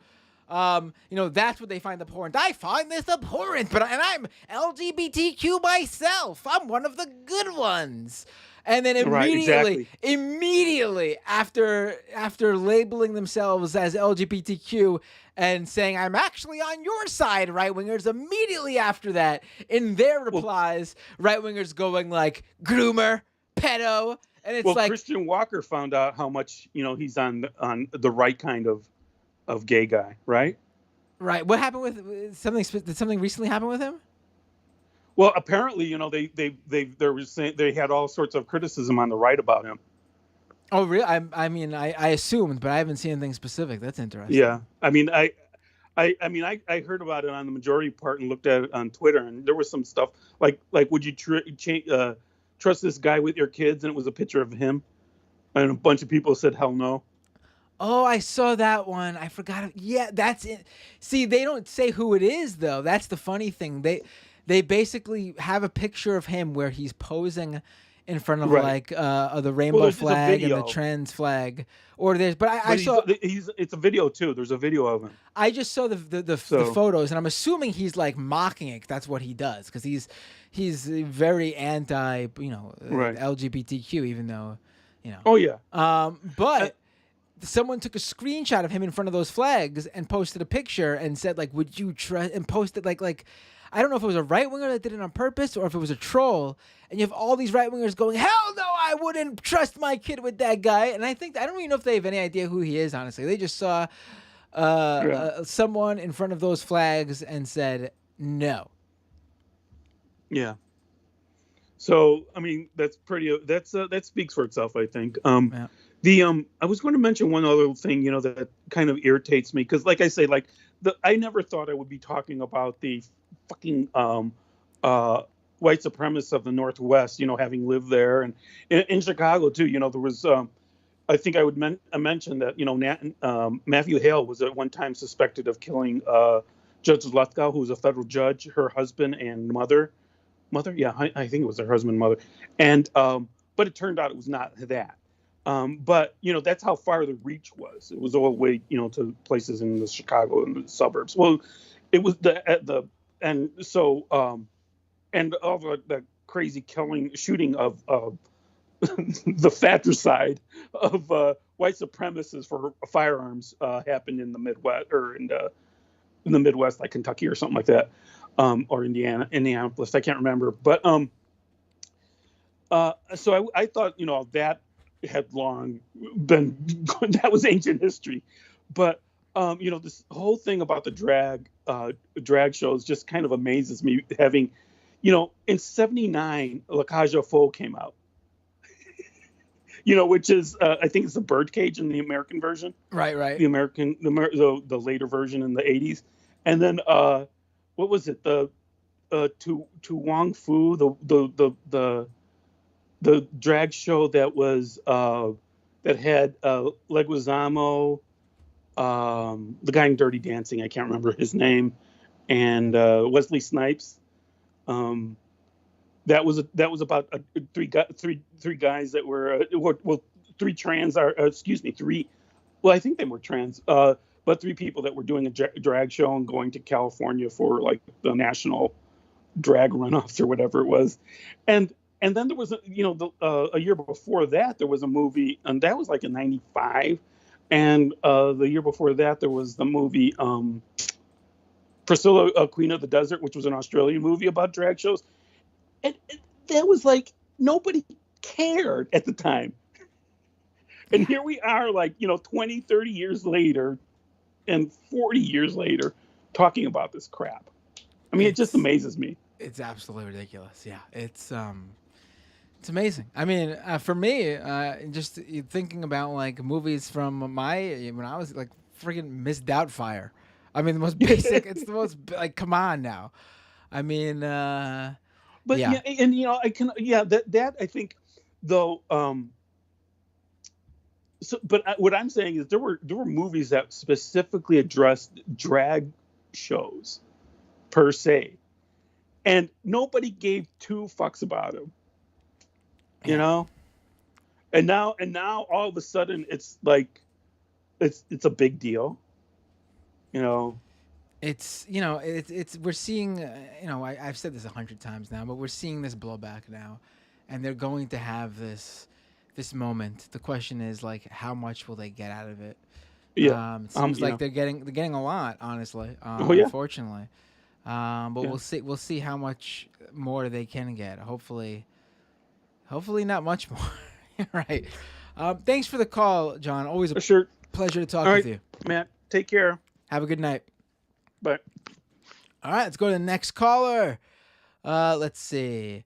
On the phone now we got let's see. I forgot to address that super chat. where Midnight Pizza Man called me Matt Franklin Binder. So apparently there was a WWE show coming to town in was it Atlantic City? At a venue in Atlantic City. And there's a wrestler named Seth Rollins who goes by Seth freaking Rollins. And for some bizarre reason, on the card, like the match lineup, the venue listed him as Seth Franklin, in quotes, Seth Franklin Rollins, which is quite funny. I don't even know how that happened. How did that even happen? How do you accidentally call someone named Seth Franklin? Hey, Well, what's your name? Where are you calling from? This is Grimlock from Cybertron, Matt. Hey, Grimlock. What would you like to talk about today, my friend? Well, I keep hearing that I am too doomy and gloomy, so I figured we would end our chat today talking about some of my favorite venues in New York City. But before that, one, I thought we should maybe do a little history lesson about Matt Taibbi. And before even that, I just wanted to chat a little bit about the difference between curiosity and open-mindedness. Grim, you're bringing numerous topics here. Let's. Would you mind sticking with one, maybe two, and then you could call back another day for the others? Yeah, let's drop the curiosity and open-mindedness. I mean, that would have been just very quick, but just a little entree. But yes, let's talk about Matt. So apparently, some people have discovered that Matt Taibbi is a piece of shit. Now, I remember 2 years ago that he was trying to workshop some hit piece against trans people. I was actually trying to get trans people on the record to twist their words. So this should not be news that Matt Taibbi hates trans people. Listen. I'll tell you about my history of Matt Taibbi. I became aware of him when I first started working at the Majority Report in 2011. He had been doing good work then during that time period. He was on the forefront of being one of the intellectuals propping up and cheering on the Occupy Wall Street movement. He wrote a great book about basically vulture capitalism. And he was a regular guest. Must have been on a handful of times throughout the year. Sometimes even coming in studio. I've met him before in person to the Majority Report studios to talk. And, then fast forward to the Me Too movement. And he got blowback for a book that he and Mark Ames wrote back. Jumping the gun on me. Yep. Yeah, back in the 90s, I believe, or the very early 2000s. It was published in 2000. I looked up the title. It's The Exile, Sex, Drugs, and Life in the New Russia. According to them, it was very fictionalized, but they apologized and they. According to them, after people read the book, and I'm gonna say no, it wasn't fictionalized. I mean, well, there were also former coworkers of theirs who were referenced in the book, who came out and said that what was in the book wasn't true. That wasn't what they actually experienced. It was fictionalized. So there were definitely. Yeah, I kind of doubt that, considering Mark Ames' sustained desire to write about Russian sex parties with teenage girls, and in particular, his repeated story about how he knocked up one 15-year-old and threatened to kill her if she didn't get an abortion. Listen, I'm not too familiar with Mark Ames' side of this stuff, but for Matt Taibbi's side, this was what I've heard about the Taibbi stuff.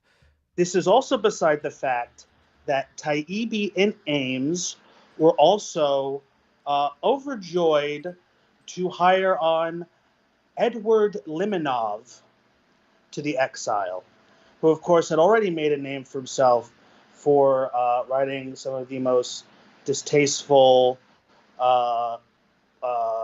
literature possible, talking about how women need to be subjugated and how much he hates women. But also, there was this other thing that Limonov was doing in the 90s. There's this guy you might have heard of. His name is Alexander Dugin, and they were forming the National Bolshevik Party. You might know them as the Russian neo-Nazis whose flag is a Nazi flag replacing the swastika with a hammer and sickle. And again, these were the people that Matt Taibbi and Mark Ames thought we should financially support them. All right. Well, listen, I'm all for and it seemed like during the time period in the 2010s that he was a different person, and I'm all for people being changing. There were a lot of people who saw that during the Bush years, it was helpful to appear to be on the left. Glenn Greenwald. Sure. Of course, Glenn did the same shit while he was, defending Weave and other Nazis. Sure. I will say I saw the Taibbi turn before I fully saw the Greenwald turn in these last couple of years. Like Taibbi's jump was way more straightforward.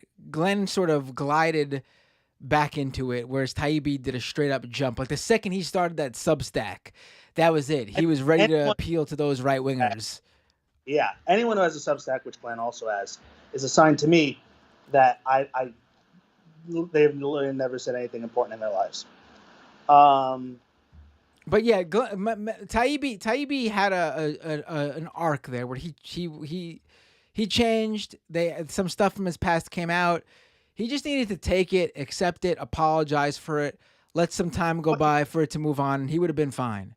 But he never was going to do that. Yeah, that is who he really was. Because he didn't do anything. He didn't do anything that was unable for someone to come back from. Especially after there were some people who were in that book that defended him and backed up the idea that a lot of this or a number of things were fictionalized.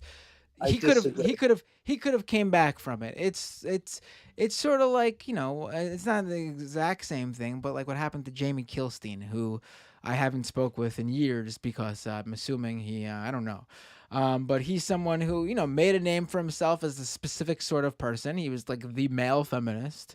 Some shit came out about him that was bad, but not like end of the world. He just needed to take it on the chin, accept it, apologize, and do the work to do better. But instead, he decided to just completely disappear, not say a word about it, and then come back as like a reformed SJW, which... ridiculous. I mean, listen, I don't get. Listen, there's nothing in my I have no history I'm scared of.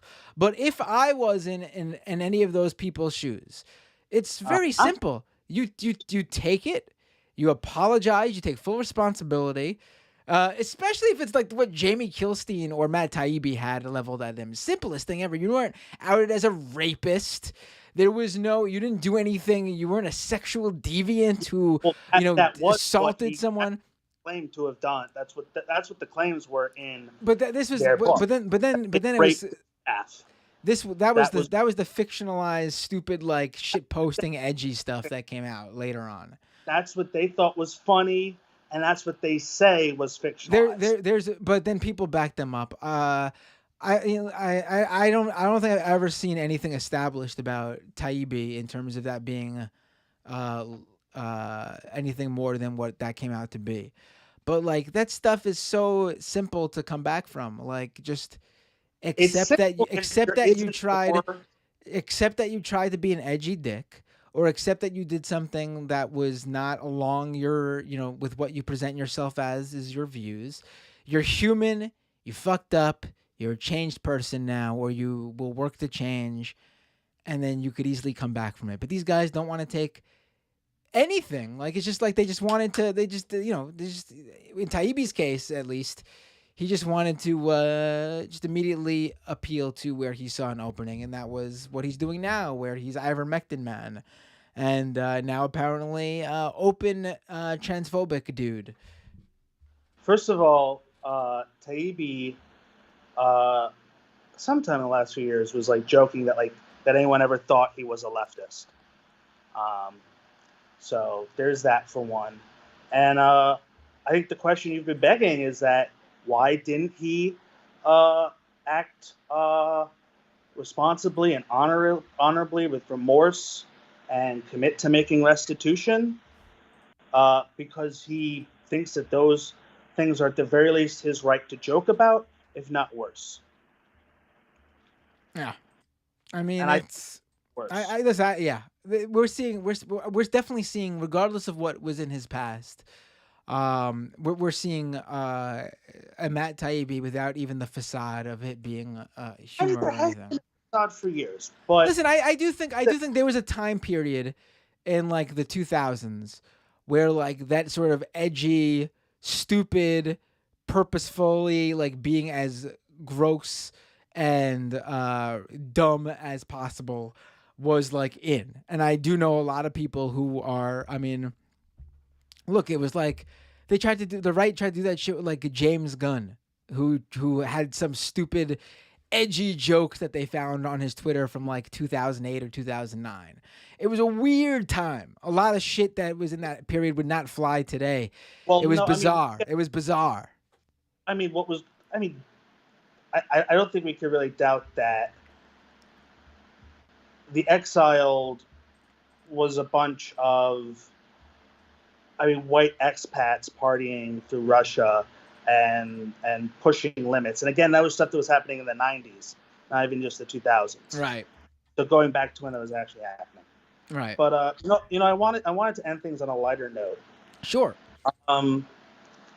So honestly, there aren't that many venues. I've been to a lot in the city, but there's two that stand out. One is BB King's. So Mountain there years ago, great little venue. Not that little anyway. Are you talking about the BB King's in that used to? It's not there anymore in Times Square. Yeah. Oh, it's not there anymore. That's a shame. No, that was I gotta tell you, oddly enough, I saw some really great punk shows there. I saw Subhumans there. I saw Rise Against, Leftover Crack, Against Me, Anti-Flag. Geez, I'm trying to think who else. I saw a lot of. It was a really cool like little event. It was really small. Yeah. It was really small, but it might have had the best sound system because they had to like, they had to live up to like the BB King's name, and it was like sort of like a little chain of venues, so they had the money to actually put into a really good sound system. Yet it wasn't like a huge venue that invited like only really big bands. Like they had to obviously only invite bands that would pack the venue and sell out that venue without any issues with like the capacity. So they had some great shows at that venue. It's too bad it's gone now. Yeah. Yeah, no, I remember seeing like George Clinton, like the P-Funk All-Stars, and like some of that was just straight up metal. It's really funny. But the other venue that really I've adored the most is the Beacon Theater. I mean, seen some incredible stuff there. It's easy. Don't like venues with seats. Yeah. Well, I mean, sometimes, I went to the Knitting Factory once, saw like the Acid Mother's Temple. That was pretty cool. That was like before they closed, and then I guess reopened. I played at Knitting Factory back when it was still in Manhattan. Oh. Also, I think I went to like CBGB's before they closed, or something like that, with the Body and Full of Hell. That's where I spent my 16th birthday. Very nice. The second I turned 16, I was like, I can officially go into CBGB's, because I wasn't someone who wanted to waste time going there and then getting turned away or getting booted out. So I waited till I was legally able to go in there, and that's what I did on my 16th birthday. Yeah, and I played there before too. Cool. But hey, Matt, remember when I said this was going to be a lighter conversation? Yeah, I lied. I know you did. The theater on June 25th is having an event hosted by The Minds, a festival of ideas, debate, discourse, and depolarization. I saw that. And apparently, I can say without a doubt, fuck everyone on that billing. All of them are either very far to the right, or they're people who cover up for the far right. There's only one person I saw who I was familiar with, and I don't consider to be with the rest of those guys, and that was Ben Burgess. I didn't see anyone else on there. Ben is very much of those guys. He's not. Listen. I have my own. He's definitely not the same. No. those No. guys. He definitely is. I don't agree with him on a lot of things when it comes to that stuff, but he's not the same. I promise you, expect disappointment. I will say though that they're not doing too good on the ticket sales front. That's Have you seen? It's pretty. It's. I mean, I haven't. Here, I hope I'll put the screen up. I don't know what they're doing, planning to do this in NYC. This is not where they're gonna find an audience, and at the Beacon Theater of all places. Here, I'm pulling it up on the screen. This is just. This event is 11 days now. By the time this show ends, it'll probably be just 10 days away. This show is 10 days away. Here, let me pull up the seating arrangements on here. That's. Oh wait, you can't see me. That's a lot of empty seats. Are you looking at it? Are you looking at it, Grim? Yeah, I'm pulling you up now so I can. Yeah, I restarted it, muted you. Yeah, it's a lot of empty seats. Oh, whoops! How'd that happen? I'm a little behind time-wise, but. All right. Well, when you get to it, let me know. It should be there in a second. Okay. Yeah. Now. Oh wow. The seats in gray. Those are the ones that are. The ones in gray are the ones that are purchased. Everything else is available. Holy moly! And that's 10 days away. It's like that's crazy. I mean, they might just give away tickets, and then that'll be because that's what you do. You pad that shit. And I'm not just saying they would do it. I mean, that's what any live event company does. Even like the WWE, when they book a city that ends up selling less than they thought. For them, they televise it though, so they have to pad that shit. So you see it on TV. They'll just like give a bunch of tickets away to like the local radio stations to give away and shit like that, or they'll literally just like give away tickets the day of to like people who come, or what they'll do is those people who are sitting in those seats all the way in the balcony.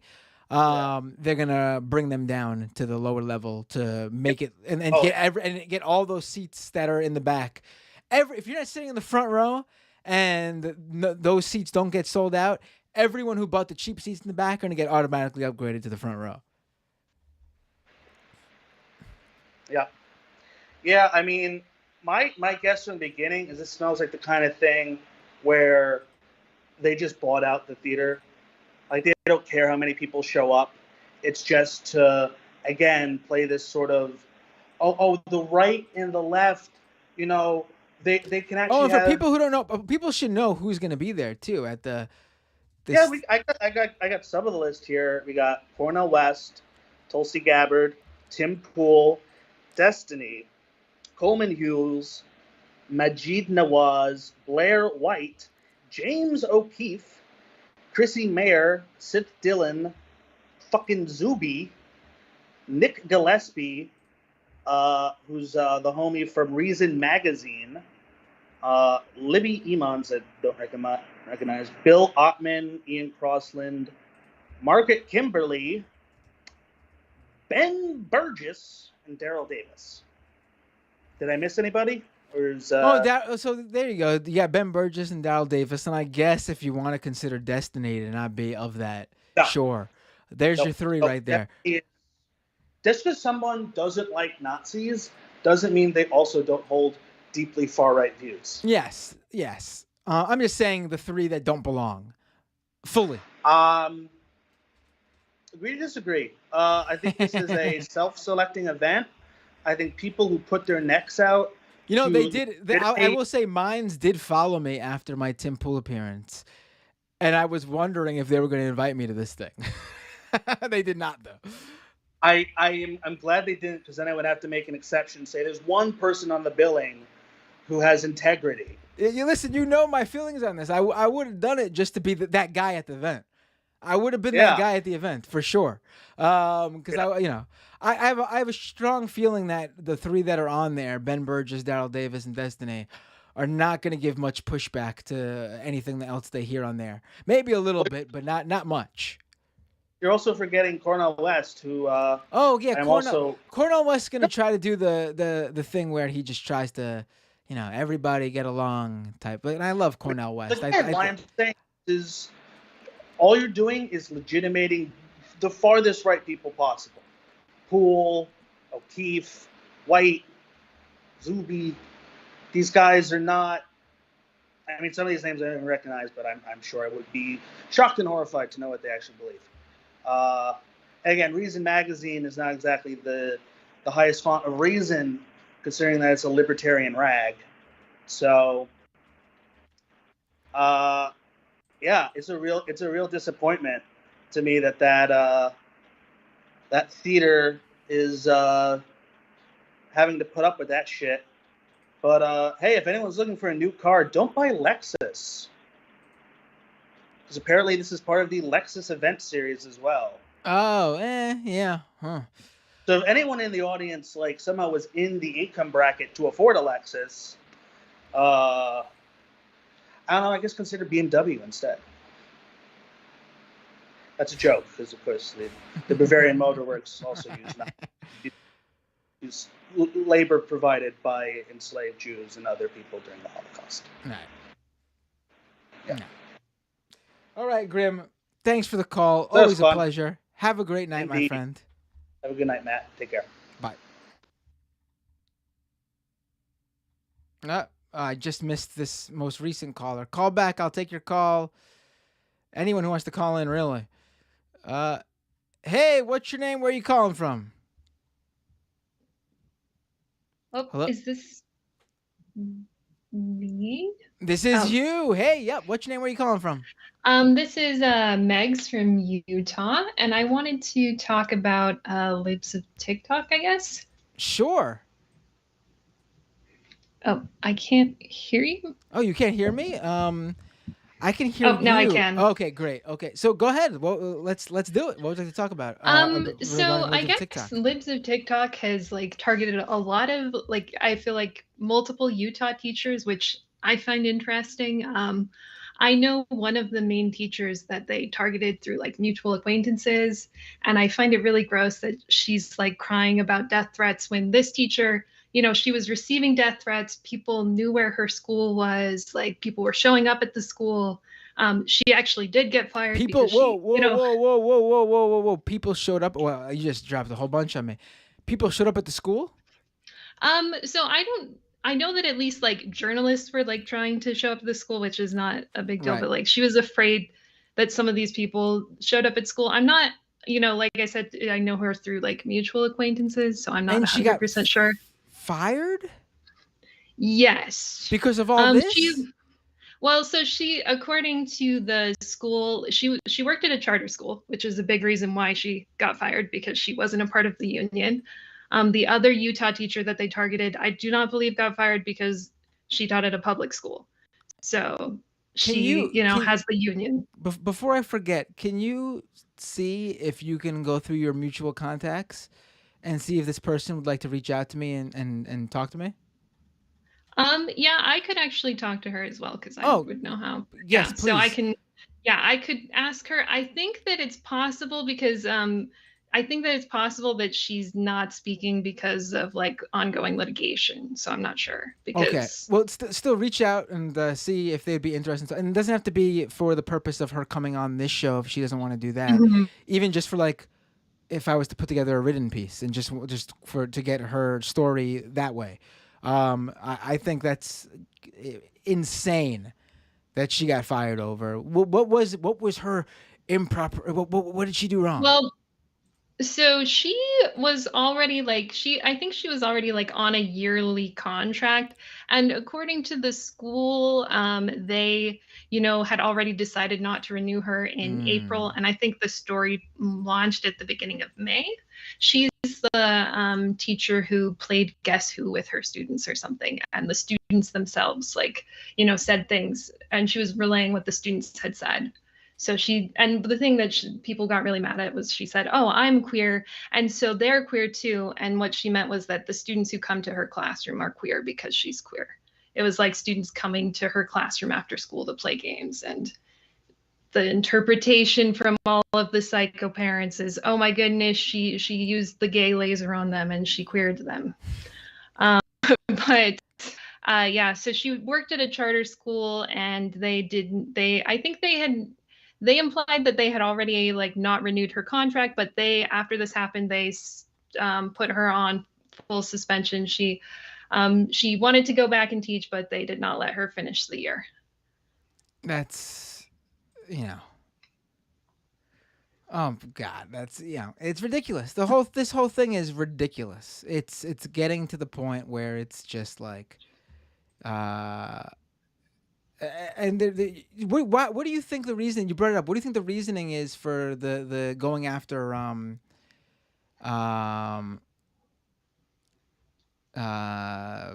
people in Utah, like you mentioned?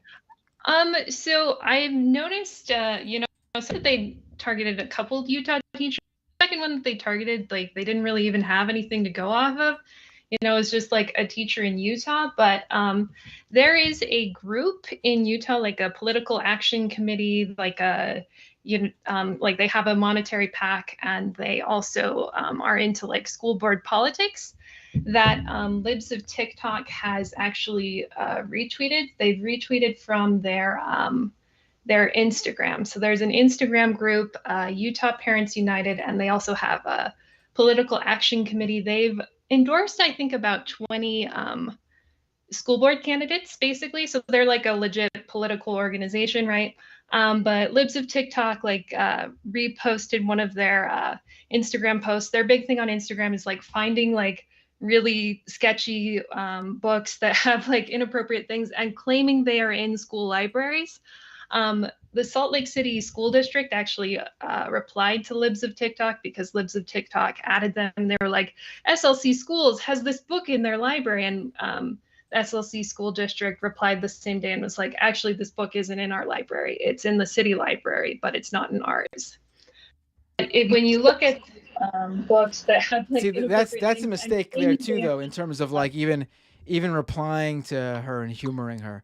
They're gonna fall for that. Just like, no one is ready for this moment. Like, even though it's been going on for literally almost a decade now, no one is ready for the bad faith bullshit that comes from the right. And they address it all as legitimate. Oh wait, someone else on. I don't know how that happened. Sorry. Let me give you a call back in a second. Sorry about that. Sure. Can you hang up on your end? I'm sorry. I don't know how this happened. Skype is really acting up today. I don't know what's going on. Sorry about that. I'll take your call next, I promise. Yeah. Oh, okay. Yeah, I was confused by that. Yeah, Skype has been really weird today. I don't know what's going on. But go ahead. The school district made a huge mistake even humoring her. Yeah. So basically, there's this actual like political group that Libs of TikTok apparently follows on Instagram, because they just straight up, usually they're like, ooh, this is a liberal I found on TikTok using my extensive research, where other people DM me, but they just straight up posted the Utah Parents United Instagram post about this sex ed book that was supposedly in schools, but not actually. And if you go to like the actual Utah Parents United thing, you can see that they are also doing the same thing. Libs of TikTok is posting their content. They're like reposting the stuff that Libs of TikTok is posting. And I think that it's very possible, obviously I don't have proof, but I think it's possible that like, if Libs of TikTok is following this group, then like, they're probably more likely to respond to them when they're like, hey, look, we found this, Utah teacher in particular, right? And then obviously Utah Parents United is using this like as what I would term as like almost class warfare, as kind of like an anti-union push. So all of their endorsed school board candidates, they're, being like, oh, well, we're actually downtrodden, like we're the little people. Everyone we're running against is part of a big, giant special interest group. They're all endorsed by the teachers union. And we need your help to protect students and parents, protect parent choice, right? Keep porn out of the library. That's like a big Utah Parents United thing that Libs of TikTok just kind of dabbled into, right? Like, obviously there's not actually porn in the school libraries, but you can just say whatever you want. So I think that there's, and we already know that kind of libs of TikTok is being funded by these libertarian types. And so I think that it kind of makes sense that there's a little bit of like, okay, how can we take all of this anger and put it into a legit political movement? And I think that the political movement is to try and get these anti-union school board candidates. And I imagine that it might be happening in other states as well, but I see it in Utah. Right. Thanks for the call. I really appreciate it. And that's an interesting, I was noticing, I don't know if I noticed the Utah one, but I noticed they're like so random, some of the schools she goes after. I also think she does very little work of her own at this point. Yes. And mostly she's just regurgitating what people send her. That's why she's fucked up so many times and falls for so many trolls, because she's just willingly taking whatever people send her without even, because she has no idea what she's doing. She's just the person. She's just the person. She has no like she doesn't even have any experience doing the right wing propaganda bullshit, because she's so bad at that even. She just fell upon being the first person to openly say, I'm gonna just be straight up homophobic and transphobic and not give a shit, because that's who she is, and that's what won her over and gave her her little niche in that world. But other than that, she's really bad at what she does, and she's not smart she's not that smart at all. She's very, I think Michael Hayden of Southern Poverty Law Center, I saw him tweet out earlier that the thing about her is she's a bit of an imbecile, and that's absolutely true. Yeah, but like she's saying things that is useful for people. Absolutely. Well, that's what makes her so good. She's willing to say whatever is put in front of her. She's just happy to regurgitate whatever people throw to her, as long as it reinforces her horrible bigoted beliefs, and that's what makes her a perfect person for this specific moment. Yeah. But thanks for taking my call, and I can potentially ask this person, but I'm guessing that they probably would not, I'm sure they wouldn't want to be interviewed. They might speak with you if you wanted to write about it. Yeah, sure. That'd be great. I really appreciate that. Let me know. Do you have my, you DM me on Twitter or email me, Matt at xmattx.com. It's easy to find. You just search it and you'll find my email too. Yeah. Either of those work. Thank you. Have a great night. And thank you. Yeah, take care. Yep, you too. All right. Here we go. What's your name? Where are you calling from? I'm here in Jersey City. Hey, and what's your name again? I'm sorry. Hold on a second. Let me get my so where I can hear you. Sorry, Matt. That's all right. Hold on. Oh, this is I'm. There we go. Can you hear me? I can hear you. Thank you. Can I pull you up on the feed? I see you have video. I'd appreciate it. I'd appreciate it if you didn't. Oh, okay. No problem at all. you. That's why I ask. Yeah, no problem. No.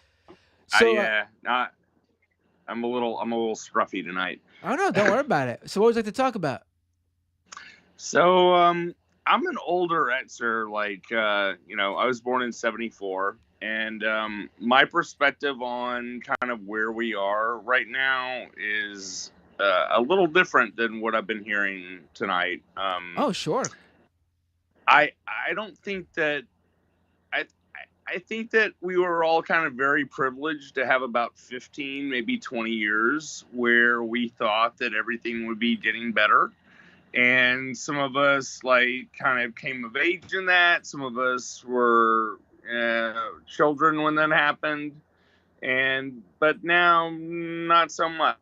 And you gotta Michael Brooks and a lot of people that I really respect are very good at contextualizing this history, but this country's always been horrible. Yeah. And expecting to quote unquote change it to make it more to your liking, that's not gonna happen. There's not going to be any sort of gradualist change that's ever going to make it better. If we don't fundamentally change how power is deployed in this country, we're always going to be vulnerable. Queer people are always going to be vulnerable. Non-white people are always going to be vulnerable because the system is stacked against us. The deck is stacked against us. And Elie Mystal, super lib, but his book, Allow Me to Retort, one of the best books I've ever read about the U.S. Constitution, because it dispels the fundamental notion that it's a good document. Like, if you didn't just like get people from that point, like, the U.S. Constitution is actually a pretty shitty document that supports white supremacy. Like, if you move people off their Disney-fied education of U.S. history to that, we'll make more progress than any of the stuff I really believe in, socialist policies. But I think that in America, to make these kind of changes that we want, the changes of the structure, we need to change the superstructure. The superstructure is the U.S. Constitution, and it's not good. It's not set up for progress. It's not set up for change. And we've got 6 people on the Supreme Court that will never let us have it. Yeah, that's a great point. Yeah, I mean, it's true in terms of like how it's true in terms of like, just how shitty everything is, and how, I mean, I guess I would even give less. I would give that. As a 48-year-old queer male, I try not to get black-pilled, but also everything I've lived through for the last 48 years has extremely black-pilled me. Like, I want things to be better. I think that's what makes a leftist, right? We have this cynicism of knowing exactly how fucked we are, but still have the idealism of hoping to make it better. Yeah. I mean, yeah. I would actually be a little bit more, I guess, black-pilled than you in terms of the length of time we had things going good. I would say things felt like they were headed in the right direction from I don't know, from when Bush got voted out to maybe 97 to 2000 and oh, you're really extending it. You're really I would say from 2008 to 2015. That's when I felt like maybe things were all going to be okay. It was illegal for me to have sex until I was born in 1974. It was illegal for me to have sex until 2004. But you're saying the good time started in 97 for you. Yeah, and then but then but that also goes to a larger point where this is one of the problems that we have, is that the social liberation movements get separated from the class movements, and that's how we get the K-hive, right? Like that. And I want to shout out my guys from This Is Revolution and Pascal Robert for pointing out, like, look, just because your constituency group is getting a little bit of the benefits of the neoliberal order doesn't mean that it's good, and doesn't mean that you're liberated. It just means that you're getting some trinkets. Right, but as he calls it, the fatback and bacon constituency. Right, but in terms of like things were looking good, I don't even mean in terms of like, oh, we got everything we wanted. No, I mean, but it seemed like things were headed in that direction. Like, you know what I mean? The amount of people on gay Twitter that like will shit on you for not just completely standing what, like Obama or something? The mayor. Or something like that, yeah. Yeah, it's no, without a doubt. What I mean though is, I mean, like, it seemed like, especially when you think about 2015, 2016, with the ascension of Bernie Sanders, it seemed like, we were headed in a direction where, we had what, like a bunch of like social justice issues in the late 2000s, early 2010s, and then we had Occupy Wall Street, 2011, 2012, Black Lives Matter, 2013, 2014. Matt, yeah, no, I see where you're coming from. I moved from Texas in 2011. So I went from Texas to New York City right when Occupy Wall Street happened. Right. And I was so excited, to see it. But then when I talked to people back home, it didn't even register. It wasn't even there. Didn't even happen. It wasn't even happening. Right. And you know, I am more excited. Like I see a lot of like very good leftists out in what we would call red states, but they're all, it's Dallas, San Antonio, you know, fuck Austin. I'm sorry. But it's Atlanta, you know, and to be honest, it's the places where queer and, you know, marginalized communities have to coalesce in order to feel safe. Like we coalesce in these urban areas. Like people want to talk about rural urban divide.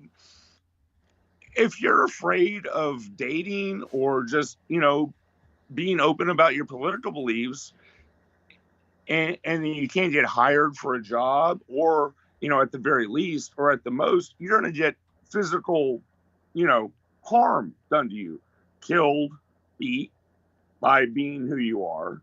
You don't want to live in a rural area anymore.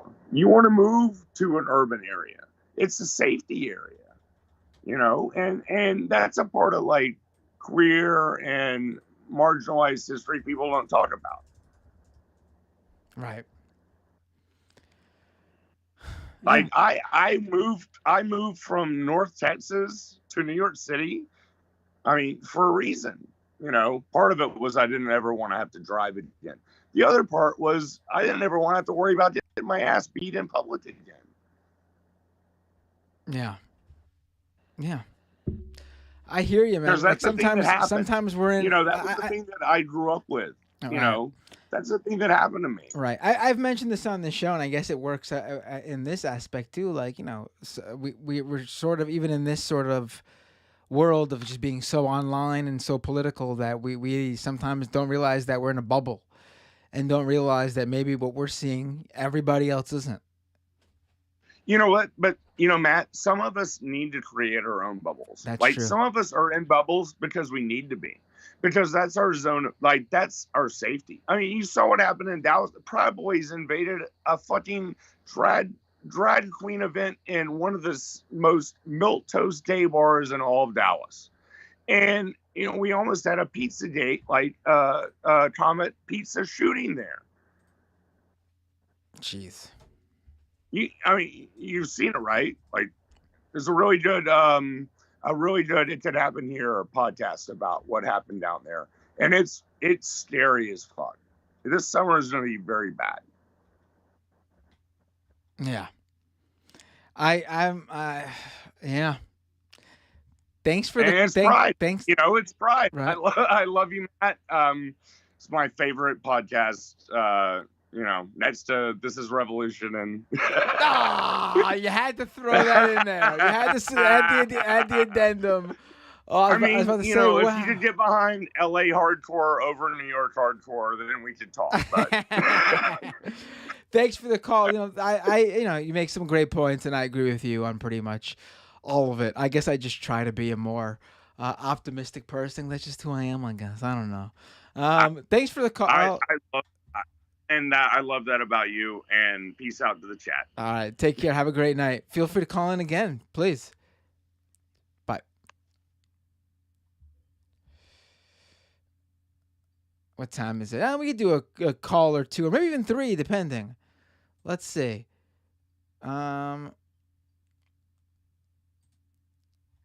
Hey, what's your name? Where are you calling from? Hello? Hey, who's this? What's your name? Where are you calling from? Okay, sorry. I was on a bit of a delay. That's This is all right. Mariana from the Twin Cities area. Hey, Mariana. How are you? What would you like to talk about? I'm doing pretty well.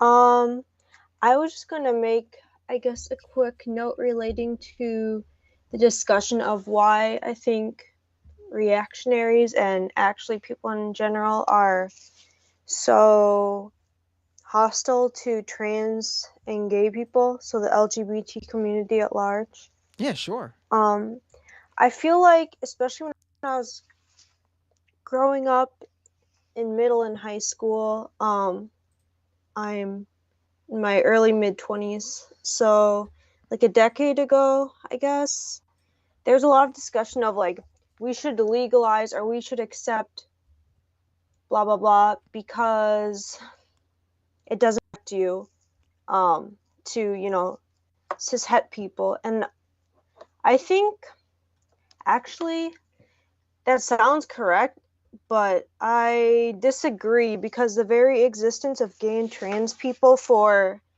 conservatives represents a challenge to heteropatriarchy, and that's really where the issue lies. So, I mean, I think that's a good thing. That's where it deviates. But I think over the past, I don't know, decade, the LGBTQ community, at least from how I remember as a kid, I don't know what it was like before the 2000s, has been less like accept us as existing and like more of a pride thing. You know what I'm saying? Right. Yeah, I think I see what I you're guess saying. there's ebbs. Yeah, there's ebbs and flows. There's this like, oh, before gay marriage was legalized, I remember hearing no one chooses to be gay. And now people are saying, I'm proud to be gay. There's like this reframing of the whole Right. situation. Trans people, well, no one would choose to be trans to, I love being trans. There's bad parts, but it's also cool. And that makes conservatives nervous because I feel like there are some people who were kind of on the edge who maybe didn't consider themselves out and out transphobes or homophobes because they're like, well, I'm not religious and I don't hate. But this idea that they won't only have to accept that these people exist, but also respect them as a community is really kind of showing who is and isn't anti-LGBT. Right. That's a good point. Yeah, right. It's not just like, oh, these people are there. It's now that, you know, I have to interact with them now and see them, and actually they're accepted, and it's not just like they're in the shadows and I just know about them and fine, let them get married because they're doing whatever it's in their own personal. Now they actually want to go outside and hold hands in public and do things like that. Teachers want to let their students know that they have they're a husband if they're a man, or a wife if they're a woman. Yeah, there's so many people who were, well, I don't just like gay people, just don't bring it up. And now that they're like, the very idea of gay and trans people existing and children being aware of it, I think it really highlights to people and makes insecure the reality that gender is a social construct. Which so many people, you know, they just think it's a biological reality, and to some degree, even if they say they don't believe in gender stereotypes, they do think there's a reason that women are paid less, that men do certain sorts of jobs, and they don't look at it from a materialist perspective and delve into the history of gender and why there are a lot of these differences. That's why you see also a rise in evolutionary biology sorts of explanations for like, oh, well, women would do laundry because they're, and then like come up with these explanations that don't actually make sense. Their hips are wider, so they can't run as fast, so laundry makes more sense, stuff like that. And it's totally illogical, but anything to really justify inequality as being inherent to the human condition. I feel like with trans people shows that like they say, oh, well, these people aren't really women, you can't define woman, but they're forgetting the kind of idea that beyond these really not that accurate biological markers, which vary even in cis people, there really isn't like a clear definition of woman. And that scares people because how are you going to control a population if not for things like you can give birth? Right. No, that's Yeah. Yeah, no, those are great points, really. I mean, and it definitely has something to do with, I think that at least explains a good percentage of people who are suddenly deciding that now is the time to come out and fight back against the transing and gaying of kids, which is not a thing, obviously.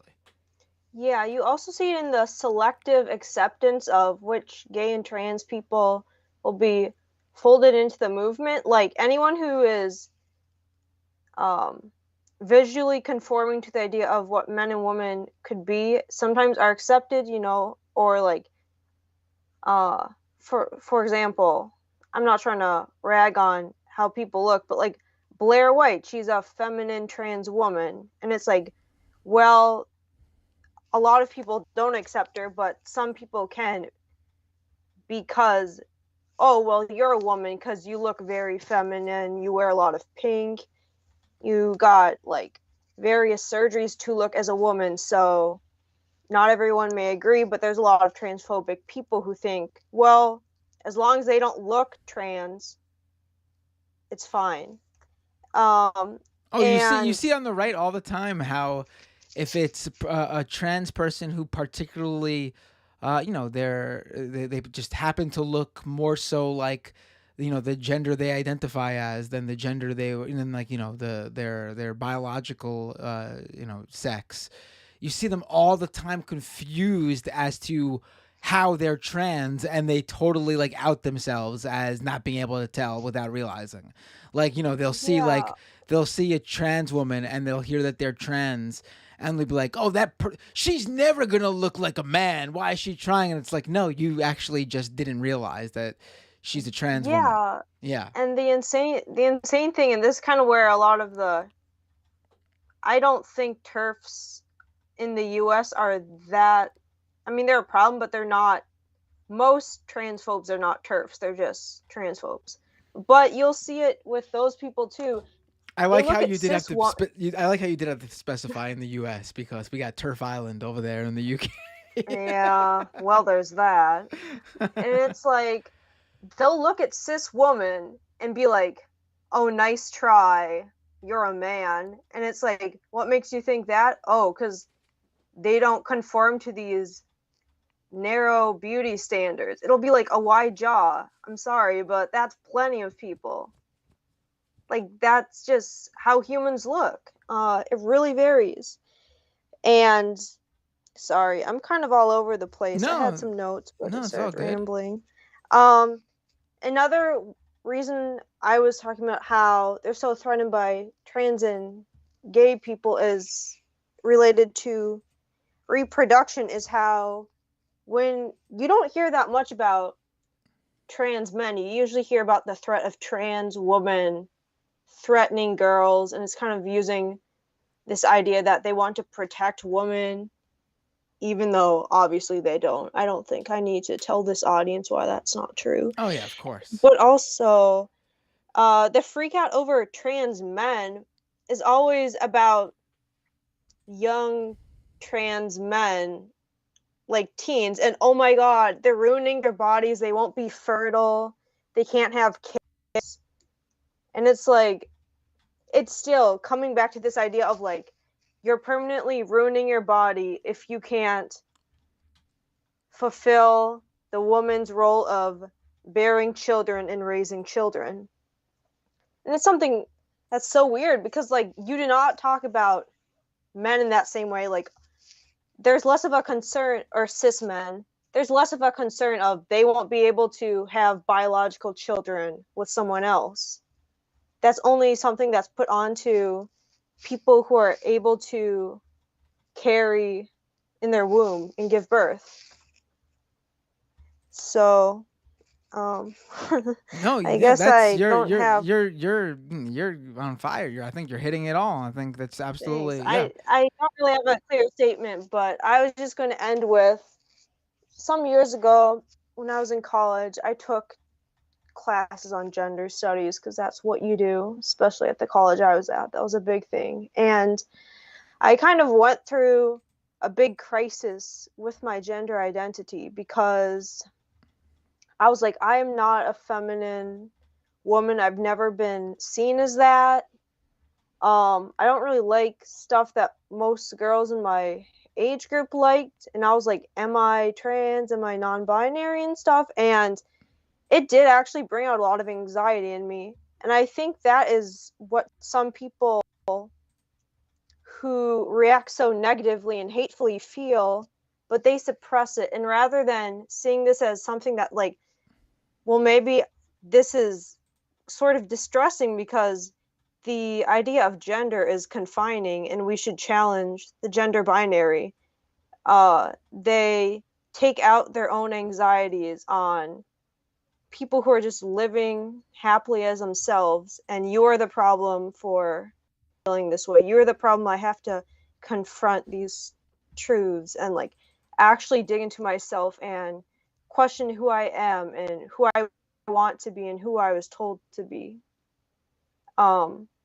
And that's something where I really think roads diverge. And, you know, luckily I was a leftist. I have a lot of trans friends and stuff, so I was never going to go down that path. But I can see why, to be honest, like a lot of insecure people will turn towards transphobia because they don't really know who they're supposed to be beyond these ideas of what roles gender has assigned them. And that's not their fault, but it's definitely not LGBT people's fault. Oh, right. Yeah. I mean, you know, what you said is sort of like that's one of the earlier about, like, you know, you took, you know, you actually you know, you took classes on, you know, gender identity, and it made you think, which again is the whole point of, that's what conservatives always argue, that the whole point of college and university is to think and debate ideas on campus. That's the whole point. And here you are, you took gender identity courses, and it made you think, it made you question, even look internally at yourself and think about your own identity. And that's what bothers them about that specific thing too. It's like, you know, a double, you know, they say one thing and do another in that sense, which is no surprise. That's what they normally do. They're hypocrites. But, you know, that one thing you mentioned right there is just a perfect example of, like, you were talking to a conservative and you told them that, they would say, "Oh, see, how many people out there are, you know, are like you and thought they were, a different gender and they weren't actually." And it's like, no, it's not what it is at all. People should be thinking about these things and, you know, questioning these things and trying to better understand themselves. It doesn't mean that everyone is just confused and doesn't know what the hell they are. That's the whole purpose of taking these learning about these sort of things. You could get a better understanding of them, and then you end up actually learning more about yourself and the people around you too. Yeah, you could see it as a freeing opportunity to really expand your idea of what you can be and what you can become, rather than you're not this, you're that. Because for so many trans people, I know my friends during the start of their transition, many of them felt that they really needed to pass. So they're going to act differently to be accepted. But gender identity, they found, is really not about, like, do I fit into this box? Will people accept me? That's a survival tactic. But the more comfortable and more accepting those around you are, you might transition to a different gender, but you don't feel such an obligation to mark every box. It's what feels right for me, what makes my life fulfilling. And I'm not an individualist, but I think as leftists, I don't think that's a liberal idea, that people should want to do those things. Like, if it makes you happy, play the sports you want or don't. Like, it really doesn't matter. Okay, I got a little heated there, but No, I mean, yeah. No, this was great. I mean, you please call in any time. This was really, I mean, Yeah. like I said this before, when there's a caller's like, it doesn't happen all the time, but sometimes I just sit back and I'm like, hell, you take over the show for the next 10 minutes, 20 minutes. This is all you do. You're on fire here. This was really great. Yeah, it really depends on the day. I've been trying to call in sometimes, but I was working overnight sorts of shifts now, but I really like listening to your show. I know I've called in a few times. My voice probably sounds different based on what microphone I'm using, but yeah. No, I actually recognized your voice when you called in. I mean, I don't remember what you called in for previously, but I do know you called in before. I could tell. Yeah, okay. Well, thank you for taking my call. I really appreciate it.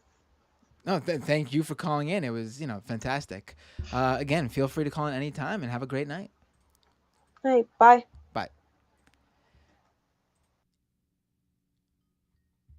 Sometimes people make my job very easy for me because I can literally just listen to them instead of the other way around. And now for something completely different. Oh my God. What is going on? Hey, what's your name? Where are you calling from? Hey, my name's Jeff Benzos. Hi, Jeff Benzos. Jeff Benzos? You look a little bit like someone named Jeff Bezos, the founder of Amazon. You're sure that's not who you are? My name's Jeff Benzos. I'm calling from, I'm outside my mansion and I just crashed my car here, but I'm cool. I don't want to call in about,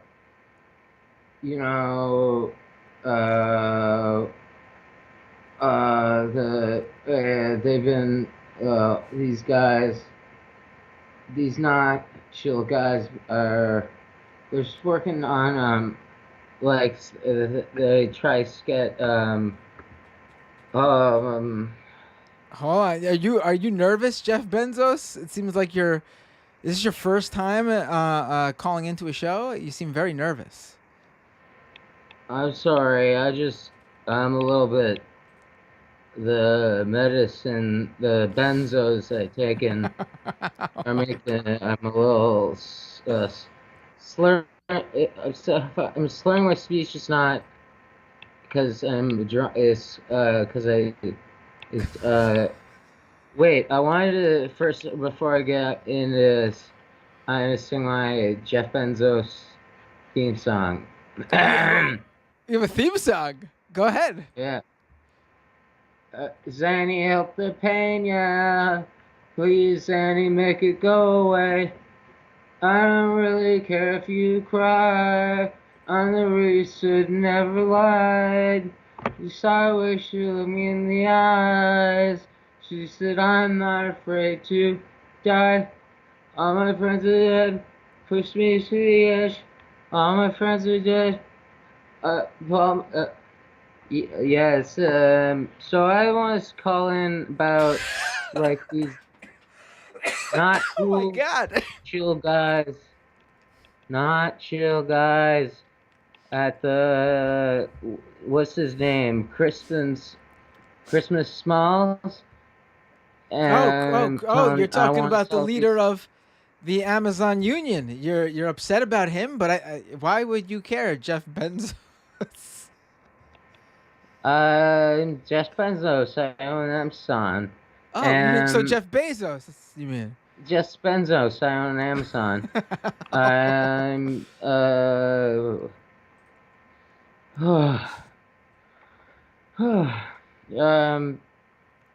These guys need to, like, chill out, like, take a pill, take a chill pill, take 3 chill. Hell, I took 5 chill pills. So it's like, why are you want to unionize, man? What's up? Well, maybe it's because of how they're being treated at your factories, Jeff. Have you thought about that? I think a lot about your warehouses. I mean, excuse me. I'm sorry. Your warehouses. I'm on I got like Zans. I got Zans. I got Classies. I got Valiums. But every and we can have that shipped to your door like with fucking drones, man. So like, why be not chill? Are you not being chill? Am I not being chill? You mean me, or you mean the general the general sense? Fuck, man, I'm getting a little emotional. All right, Jeff. I'm getting a Listen, little... I think you should meet with the union, and you should listen to what they have to say at the very least. No.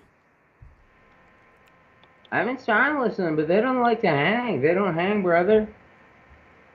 Oh, you're one of those guys that use the word use the word brother. Again, you're a rich white guy. I get it. Okay. All right, Hulk Hogan. Well, you know, there I offered Chris Smalls. I said, "Hey, give me some of that weed you're smoking outside my factory." And he was like, "Yeah, Jeff, you need to give us like Are you money trying to? or something." Are you trying to? Are you trying to bro, smear him here? What's going bro. on, buddy? I'm just Jeff Bezos, and I'm a chill, rich, really rich businessman, and I go like in space, and I have a store on the internet, and it's cool. Like, why are people? They're fucking with me. They're fucking with me.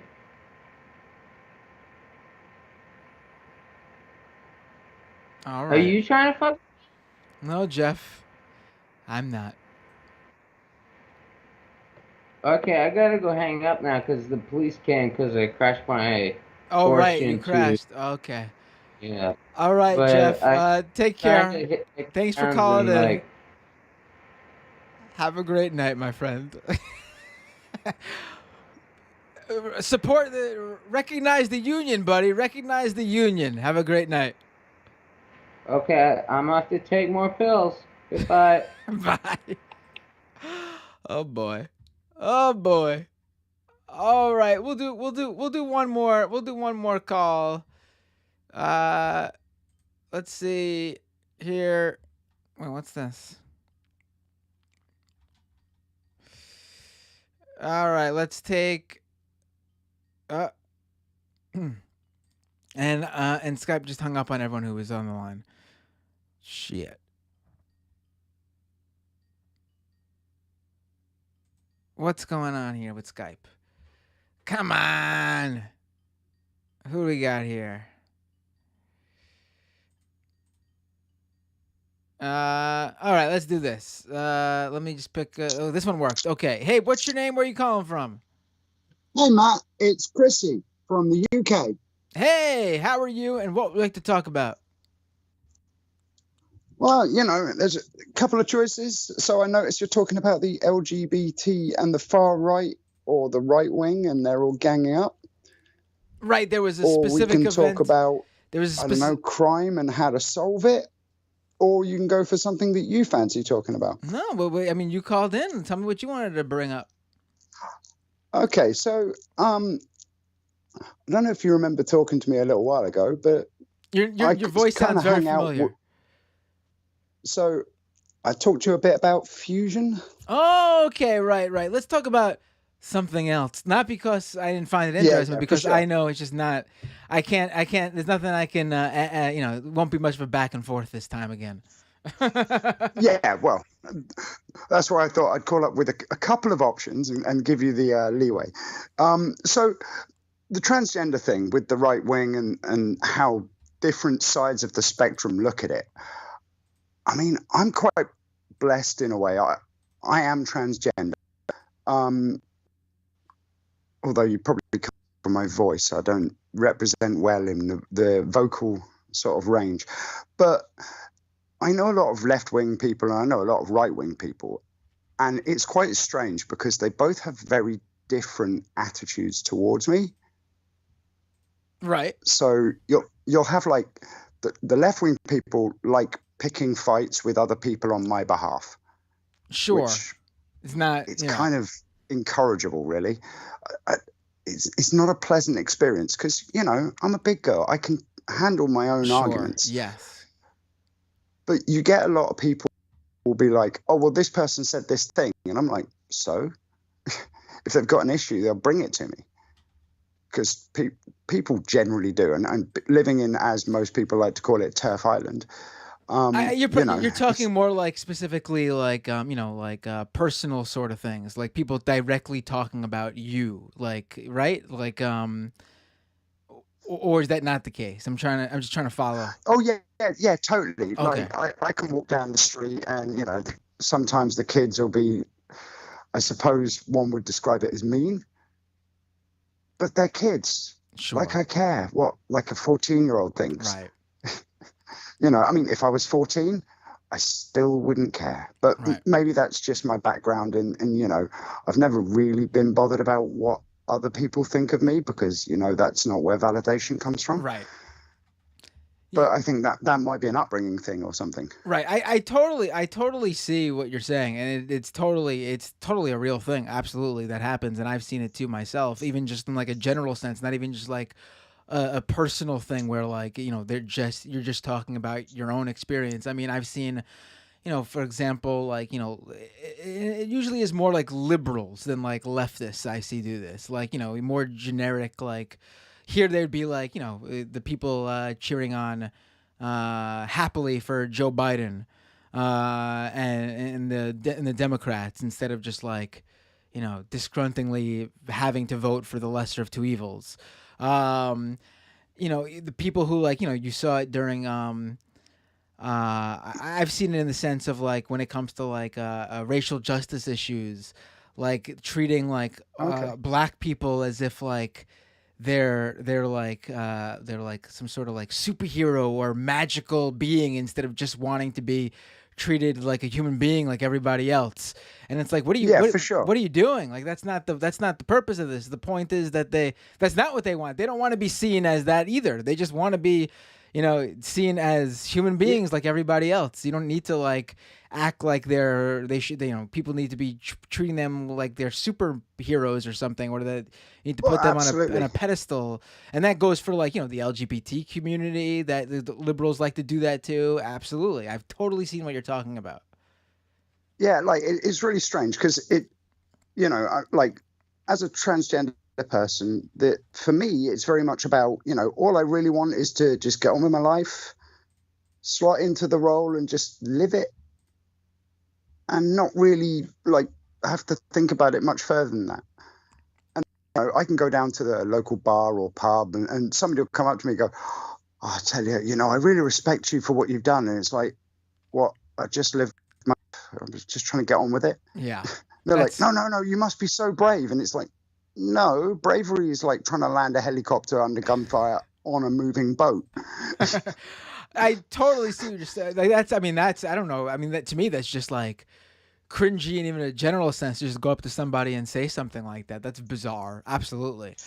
You know, but I do think there are acts of bravery that you can, like, a trans person, like a transgender youth can like very publicly come out in order to, like, I would say something like that, like for like some sort of purpose would be like an act of bravery necessarily, but just living your life as a trans person is absolutely, I agree with you. Like for someone to come up to you and say something like that is absurd. Absolutely. But then on the flip side, you get the right wing, which are, you get a variety of people on both sides. So you get the left liberals who are like very much like, you're amazing. And I'm like, no, I'm just a person. You get the right wing who are like, oh, I'm not sure about you there, Ted. And then the other half of them, they're very much like, you know, of all the things, you being transgender is like the least interesting thing about you. And that's why I like you. And it's kind of surreal. Really? You hear that from conservatives? Yeah, very much so. Quite regularly. Interesting. Yeah, so, like, I mean, maybe Britain's different from how it is in America. Like, when I was in America last, so what, 2013? Like everybody I saw was lovely. They were all really nice. I was in Vegas and everybody was just like, hey, I like your outfit. Or, you know, they'd just be really polite and friendly. And I suppose as a tourist, you get a different perspective from what you would if you lived there. So like, I don't know, I didn't go to sort of like Gainesville, Texas, or do you know what I mean? Like, Right. I didn't Yes. Like, go you know, to if you came to New York City, you probably wouldn't have even got anything. Like, you would have just been seen as just another body on the subway. Like, no one would have even said anything nice to you. Even it would just been. You would well, just been. I mean, you say that. I was in New York in 2000, and like I went up to a store. I asked one of the clerks at the hotel like where I could get some decent threads, and the guy, he was like, oh yeah, you want to go to this shop up in Harlem? And I was like, okay. And the lady behind the counter was like, you can't send them there. And I was like, why not? It's a shop. And she was like, well, it's dangerous. And the guy behind the other guy started laughing. So he gave me directions. So I as soon as I got off the subway, I was like, which way do I go, left or right? So this guy just sort of saw me sort of looking left and right going, and he went, you're right there. And I was like, I'm looking for this store. I'm trying to work out if it's left or right. He goes, oh, I'm going that way. Why don't you walk with me? Oh, yeah. You know.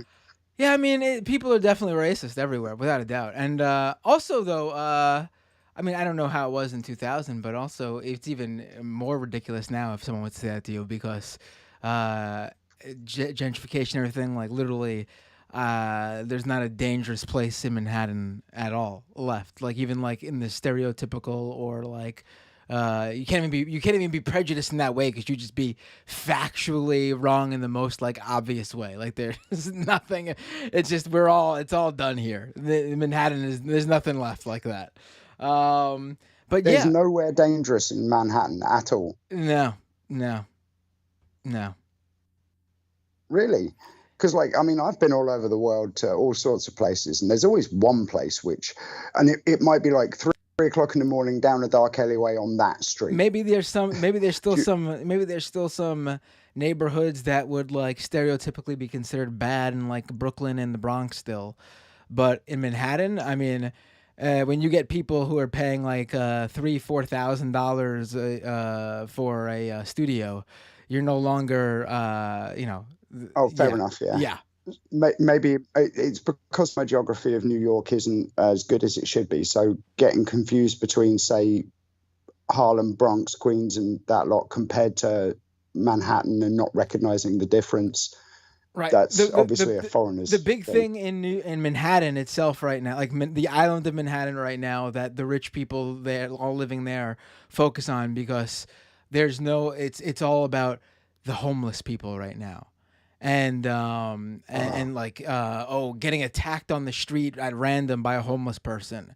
That's their big issue right now because there's no like general area to really pay attention to because it's there's nothing. It's literally just like, is there a homeless an uptick in homeless people? I haven't seen the stats, but sure, during the pandemic there definitely has been visually you can see perhaps an uptick simply because the shelters and such no longer became safe places to be. And also the services need to be better funded here for homeless people. But in terms of there being like some sort of like the idea that like, anything you read in the newspaper about like what's going on in the literally New York City is the safest it's ever been. Crime is at all-time lows.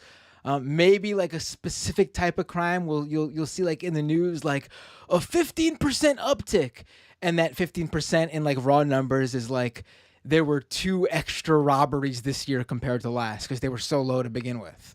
It's like it's a completely different city to anyone who hasn't been here in honestly even like a decade, quite frankly. And if you haven't been here in like I say, it's been 22 years. Yeah, it's... So I was there September the 10th to the 14th, 2000.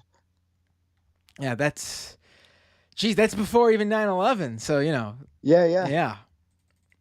Yeah, and ironically, we like the person I was with was like, let's go up the Twin Towers. I was like, nah, it's just a big building. I'd rather go and check out the people. Right. Oh, should have went. Yeah. Should have went now. Right. It's too late. But, Yeah. I mean, my attitude is, I'm not like, I like looking at architecture, but going up a tall building just to say you've been up it is way less interesting than going to a local bar and getting to know people who live there. Yeah. I will say that you probably came during a good time for, like, at least again in Manhattan specifically, the culture. A lot of the scene, at least that I was into, the art scene, the punk scene, even like, independent film scene. Like I was big into like, shitty horror movies. During that, and that was where you could find all that. And now it's like all the places I went to are closed, or they moved to an outer borough. That's just, I still go, but it's a little bit harder to get to. But yeah, it's a completely different city. So at least Manhattan is. Everything else is, trying to, I guess, absorb what Manhattan lost. But yeah, I mean, let's get back to the original thing you were talking about, though. So you said, sure. I mean, that's like a personal experience in terms of like, how liberals over there treat you and conservatives over there treat you. Yeah, it's very different to what a lot of people tell me being transgender is like, which is really strange because you'd think I'd know living it. And then you get these people who aren't transgender telling me about how a transgender life is. And it's really peculiar because I'm like, I haven't experienced that. And Right. I haven't heard about it from, like, I don't know many transgender people because where I live is kind of rural. So I know 2 different transgender people apart from myself. They both struggle immensely. And yet I mean, maybe I'm just incredibly lucky, but I don't have any of that sort of struggle that they tell me that they have. Right. Well, I think everyone, I'm just talking from a general sense of, not even just trans issues. Like, everyone has experiences that, like, for example, I could just bring up myself. Like, I am a generally very, I don't like suffer from depression. I don't have any mental health issues. I'm very lucky in that sense. I haven't. Maybe people tell me maybe I should, just for like, because everyone has some sort of thing that's in their past in terms of like growing up and stuff to discuss with like a therapist or something Maybe. that helps. But like, I haven't, I'm generally a very positive person. I've never had suicidal thoughts about anything. Even when I was young as a teenager, I was always very confident and sure of myself. I've also known people who, I'm short. That's something that's, throughout my life, you'd think that would be a negative, and I'm sure it's affected me in some ways, but I never really dwelled on it or let it get to me. I always looked at, I always used it to how could I, just own it. And I think I successfully have done that. But then I've also known people who were like, super tall or average height and perfectly fit and were like great at sports and had no problem with relationships and getting and dates and things like that, and they were very unhappy depressed individuals. So I do think in terms of that, in just a general sense, you might be one of the lucky ones like me in terms of just being a very confident, self-assured, person. And I think that's a good thing, honestly. Power to you. Welcome aboard. The thing is like, yes and no. Say, I've taken lots of steps to try and better myself, Sure. Own my failings and trying to work out how to get past them. So when I wasn't good at talking to people, I had to recognize that and get out there and put myself in a uncomfortable position of stuff to random people, so that you could sharpen up your skills. When I wasn't good at sports and people used to tease me about not being good at sports, what did I do? I got good at sports because the only way to do it is to own it and go, actually, that might have some element of truth to it. Let's see what is true and what's not, and let's just work on the stuff that is true. Right. No, I mean, but that's also, sort of like unique to the individual. Like that's like not everyone Absolutely. has that outlook, like, I think that's great. I mean, that's I think you're right along me. We probably have like very similar personalities in that sense, quite honestly. Yeah, it seems like it. Yeah, but not. I bet there are people who couldn't do that, who just couldn't even muster up like the ability to even think that way, let alone Well, go yeah, out and you're do it. absolutely right. Yeah. Yeah, I meet people like that all the time. So one of the things I do in my local area is I go to one of the local bars on a particular night and I sit there and people come and they talk to me about their issues. And it's sort of an informal thing, and it's not like I'm trying to counsel them, but they always tell me like they hate me because I'm telling them the things that they need to hear, not the things they want to hear. And then if I'm lucky, maybe 3-4 years down the line, they'll reappear and go, I listened to what you said. I didn't like it, but I took it on board and it changed my life. And it doesn't always happen, but, you know, sometimes it's a real like gift to be able to help people in that way. Right. Yeah. I mean, it seems like you know, it's totally possible. And this happens to me. I'm sometimes oblivious to people who say something to me, and I don't see it. It's totally possible that, you know, we have the same personality, and I've been told this before. Like, you know, we don't really catch on to when someone might be saying something that they don't quite mean in a certain way, or, you know, it's possible that we just are able to look past things that people say and we just chalk it up to them not realizing or giving them the benefit of the doubt. I do that all the time.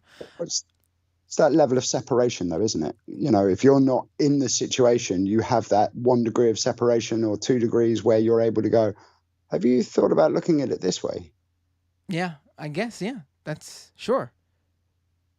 Yeah. You know. But so what I have a question. I have a question. What do you consider?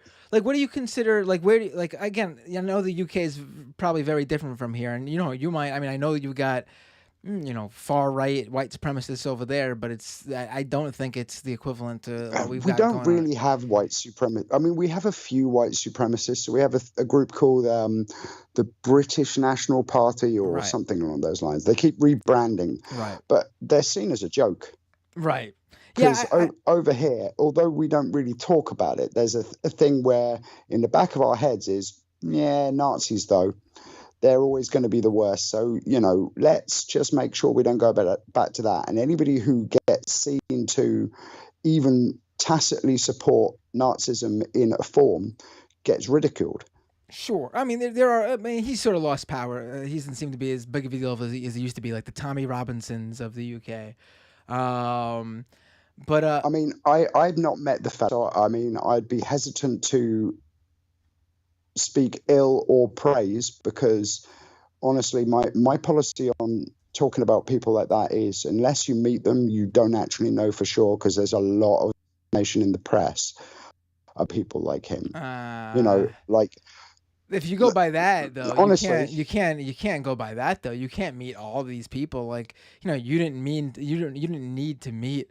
You just mentioned the white supremacist groups, like the British nationalists. Like, you didn't need to meet people in the British nationalist group to. But I have.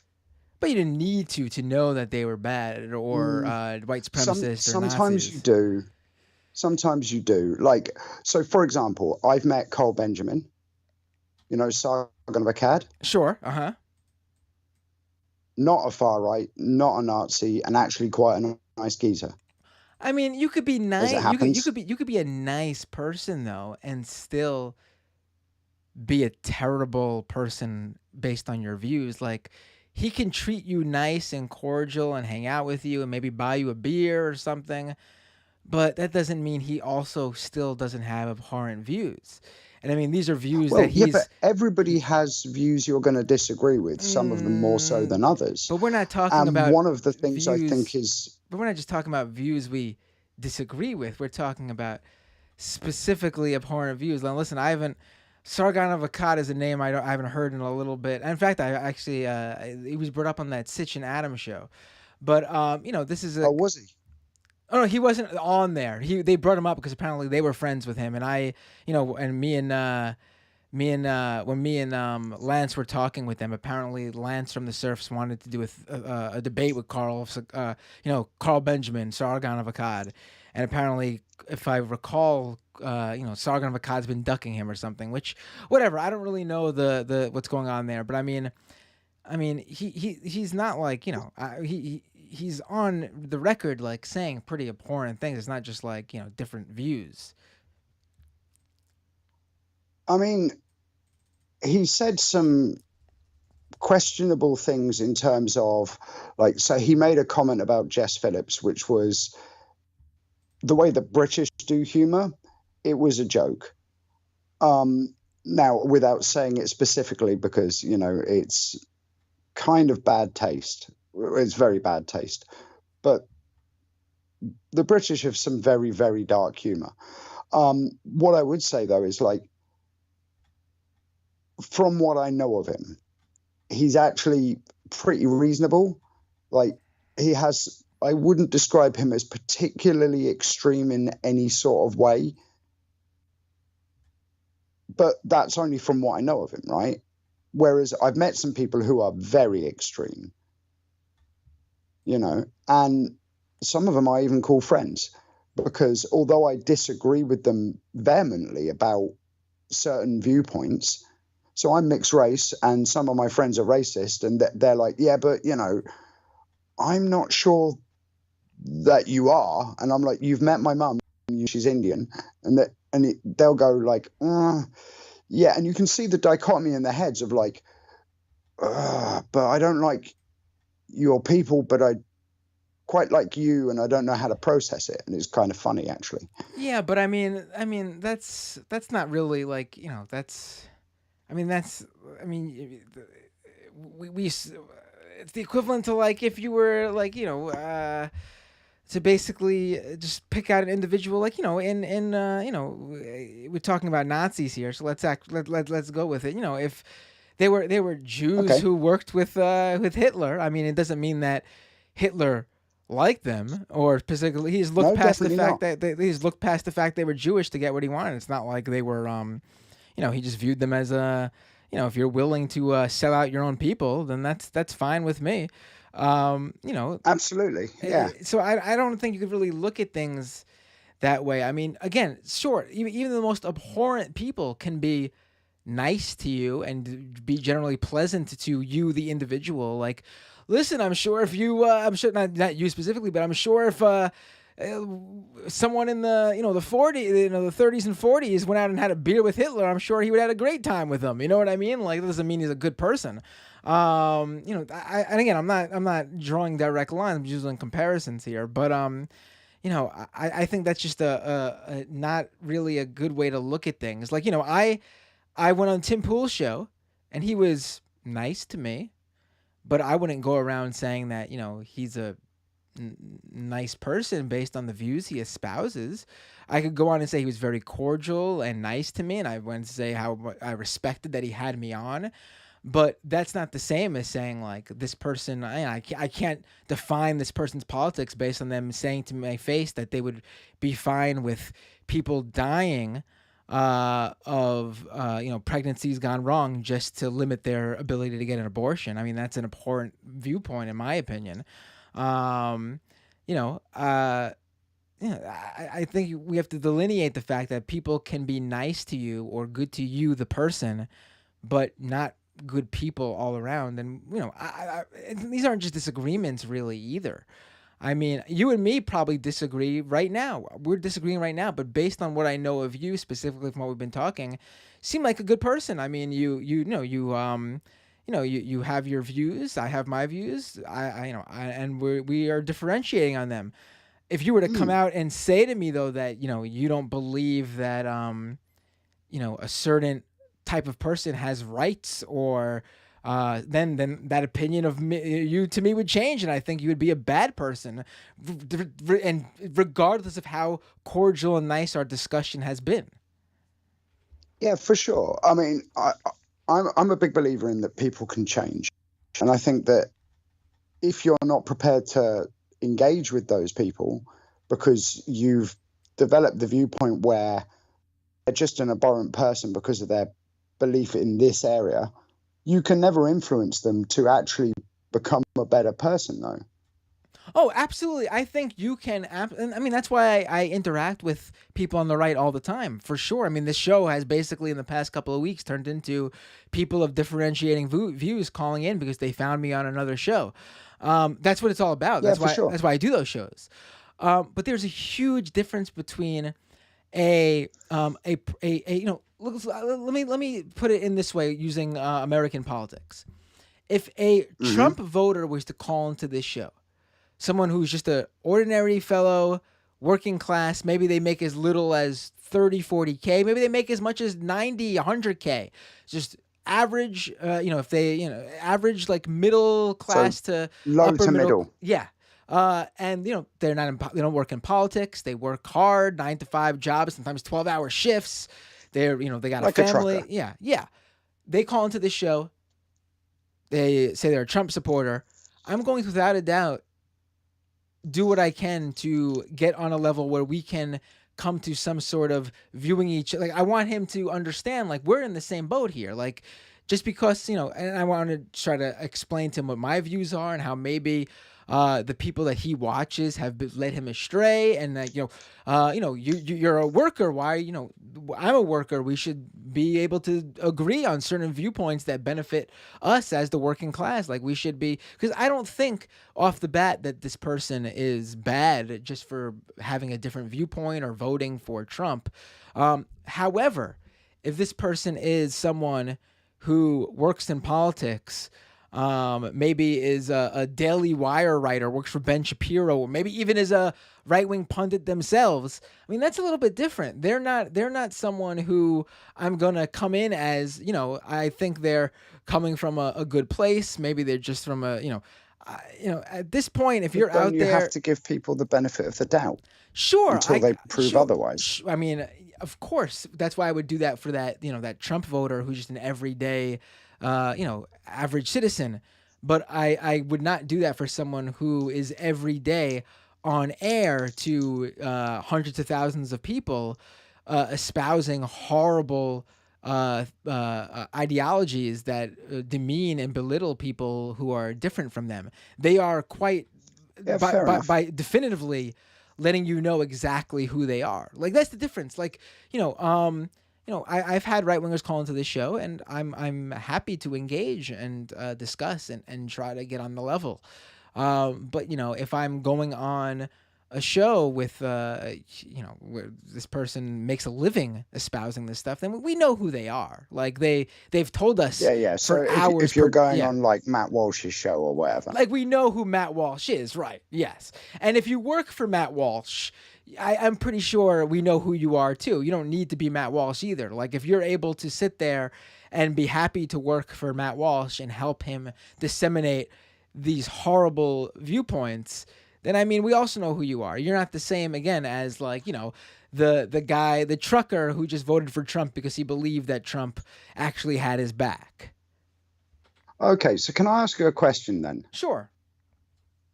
So what is your opinion of Tulsi Gabbard? Tulsi Gabbard, I think she is someone who has always been a fairly conservative Democrat, who was working her way up in the Democratic Party ranks. I don't think she agreed with the party to begin with, but this is where she found herself because she lives in Hawaii, and Hawaii is a very blue state, and she has zero chance of being anybody as a Republican in Hawaii. But from her upbringing and being part of a fairly right-wing religious organization, frankly, that's been described as a cult in some aspects. She found her way throughout working up the ranks of the Democratic Party. In 2015, she decided that Bernie Sanders was like the anti-establishment pick, rocking the boat, fairly contrarian inside the Democratic Party. And so she decided to use that as an opportunity to, to leave the Democratic Party, the DNC. She didn't leave the party. She left the DNC because as a DNC ranking member, she couldn't take a stance, and endorse a specific candidate. She decided to leave that, that DNC rank to endorse Bernie. At the time, I was fine with her endorsement because, again, she is a conservative Democrat. But, if she's willing to endorse Bernie, it means she must be for some of his policies. And so again, I wouldn't vote for her because still she's not on board completely with everything I agree with, or even the vast majority of things. But as an ally, I was fine with it. But increasingly, she has shown that that's not the case. I'm 100% convinced she really only endorsed Bernie Sanders because she viewed him as an anti-establishment pick and thought she could pick up some of those anti-establishment leftists to be on her side. I have yet to see her agree with any sort of leftist tenant. She's, frankly, in my opinion, a conservative. So what about her stance on anti-forever wars? That's just not true, though. She's literally a member of, she's literally someone who's part of our military who openly boasts. And normally... she openly boasts. Normally, people who are military don't want to go to war again. Right, but she openly. He's a medic within. She openly boasts about the secret missions she's being sent on. I don't. She's also spoken openly about very, anti, in very Islamophobic ways, sort of, really perpetuate. To be fair, if you've served in Iraq. I mean, like, it's going to color your judgment. I know of people who served in Iraq and they didn't come out of there as Islamophobes. I mean that's most of the people I know who've come out of Iraq have come out as Islamophobic in some way. It's like when the police in the 70s in Britain used to police London, and we had a lot of people from the West Indies, and when the policeman was posted to an area that's majoritively from either India, Pakistan, or West Indies, they would come out as racist against them because all they'd ever see was that group doing crime. And as soon as that group gentrified and it became Eastern European, instead of being racist against that lot, they'd be racist against the new lot. I mean, just because there are people who come out of it racist doesn't mean. I think that's pretty. I mean, that tells you a lot about who we're sending over there and why people in these countries we invade think so. On top of us invading them, why they think so horribly about us because they're literally being accosted by apparently racist military members. Well, I mean, the ones I know didn't go in racist, but came out racist, if that makes sense. And that's probably, I could tell you some horrific stories of stuff that, we'll say a friend of mine. I mean, but that's really on them though. Like if they can't separate the individual from that, then I think that's really on them. When you see it day in, day out for like 18 months at a time, it does skew your judgment quite a lot. I mean, like, I'm not Islamophobic. I've got plenty of friends who are Islamophobic. I've read the Quran, and there's bits of it I disagree with, just like the Bible and various other texts.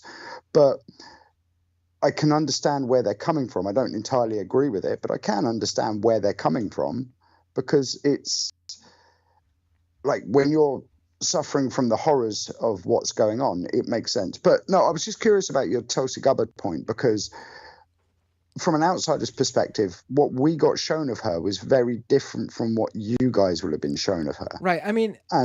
She let's put it this way. She has been like, listen, if you're anti these forever wars, then you need to at least strategically refer and talk about this stuff in a way that doesn't foment hatred and anger towards this stuff.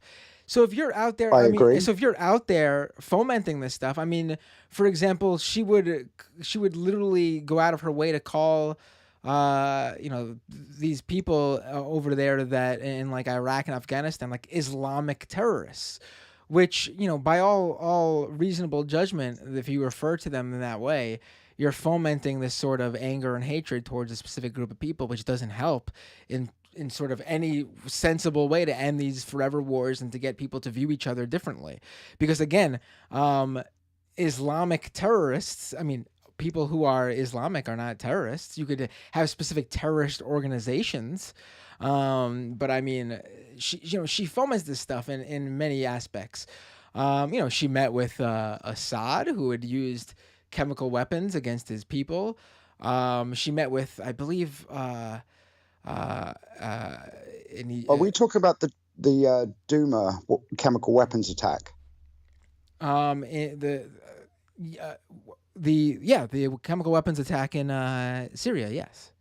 Yes. Well, there were a couple, and I'm trying to work out which one you're talking about, Right. because if it's the one in Duma, then even the chemical weapons inspectorate from the UN said it didn't happen, and then he was fired from the job. Like that's a real complicated affair, because the people who were showing all the evidence were an organization who were MI6, and they're called the White Hats, and they carry weapons, and nobody in aid carries weapons. Okay, Your security detail might, but you won't. And they all had weapons. Getting into the Syrian chemical weapon debate is a whole we could be on here forever. So Exactly. Let's move on. Let's think much more simpler though. Do you think Assad is a dictator who hasn't treated his people brutally? I didn't say that. I mean, no, that's what I'm asking. They have a very different governance over there, so they're not even a democracy. And to judge them by our standards makes it very difficult for them to live up. And I don't agree with the way they behave. But I think we're going in a direction we should stay away from. But I think it's pretty easy to just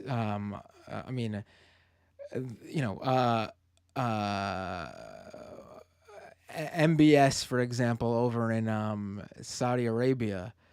Oh, they do things differently there. I think we can. Yeah, they do, and I don't agree with what they do over there. In fact, I wouldn't even be welcome. I'd probably be stoned as soon as I got off the plane, and not in a nice way. Right, but I think even though we don't agree with the way they do things over there, and that is the way they do things, I think. I mean, at least I can say for myself, we can call it out for abhorrent. I mean, I agree. Yeah, I mean, and that's what. But it's like what I was saying about Assad, is that I don't agree with what he does. I do agree with you that what he does is abhorrent.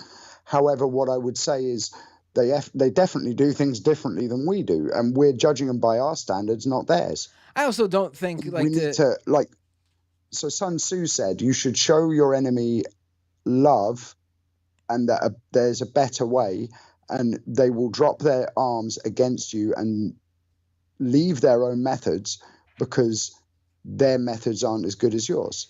It seems like you come at this from a viewpoint that meet everything with tolerance, and treat others, expect how you wish to be treated, regardless of how they treat you. See, that's where I strongly disagree. There's no tolerance of the intolerant. If you are someone that's quite intolerant, isn't it? I mean, that's fine. I'm happy to be intolerant against people who perpetuate and deliver hate and take away people's human rights and brutalize that's and murder. Fire with fire, isn't it? I mean, I'm not murdering them. I'm not killing anybody. No. I'm saying what you're doing. To use the axiom, you can't beat fire with fire. But I'm not. You have to beat fire with water. Fire to fire would be if I literally met them with the exact same thing they are doing to others. I'm not saying. Well, if they're being intolerant to others and you're being intolerant to them, is that not exactly what? I might be misunderstanding. Their intolerance to others is, I want to take away your rights because I view you as subhuman. My intolerance to them is, I will not humor you. I will not treat you with respect because of how you are treating others. I'm not saying I want to dehumanize them and take away their rights. That would be fire to fire. That's not what I'm saying. I'm not saying that. I see what you're getting at. Right? Yeah. So they want like you said. If you visited Saudi Arabia, the government there would stone you. My intolerance to them is not the people of Saudi Arabia should be stoned. My intolerance to them is the people who run that country should be taken out of power so they can not do that to anyone else anymore. Not that I want to stone them. Okay, so if you were to take them out of power, how would you solve the power vacuum? Well, that's just an example of the tolerance. But I mean, we're going to something that we could discuss for hours. This is or days or weeks or years. It's not an easy thing to resolve. But I mean, frankly, the best case scenario would be, but it's always going to be hard though, because obviously, if the U.S. goes in there and does it, then the imperialist country will have their own special interests to prop up, which I also don't agree with. So really, what needs to happen is that is a truth. There needs to be, uprisings in these countries from the people, and we saw this in the Arab Spring with some countries, unfortunately. In a number of the countries, and in fact, the vast majority, even when the people were able to take down those in power, it created this vacuum where another, horrible group or party or, semi-dictator Well, took over. absolutely. That's Right. why I asked the question in the first place. Is So- So there is absolutely no easy answer, and that's what I have this crypto show, and I say the same thing on the crypto show all the time. People sell crypto as the answer to the old banking system. Old banking system sucks. The big bank sucks. Old finance sucks. They take advantage. They spit people out, and the rich get richer. So crypto is sold as the answer to that, even though the same thing happens in crypto. My answer is that it all sucks. Unfortunately, I just don't have. I mean, again, this is something that's been discussed for generations. What's the answer here? We don't have the solution. So in the same aspect, I'm going to say that here because it's just the truth. Both scenarios suck.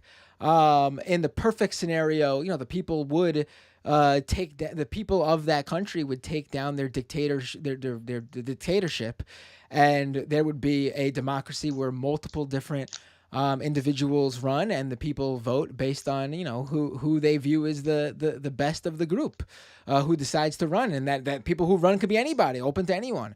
But again, that's not what happens. My solution is, unfortunately, the world's not that simple. I don't have a solution.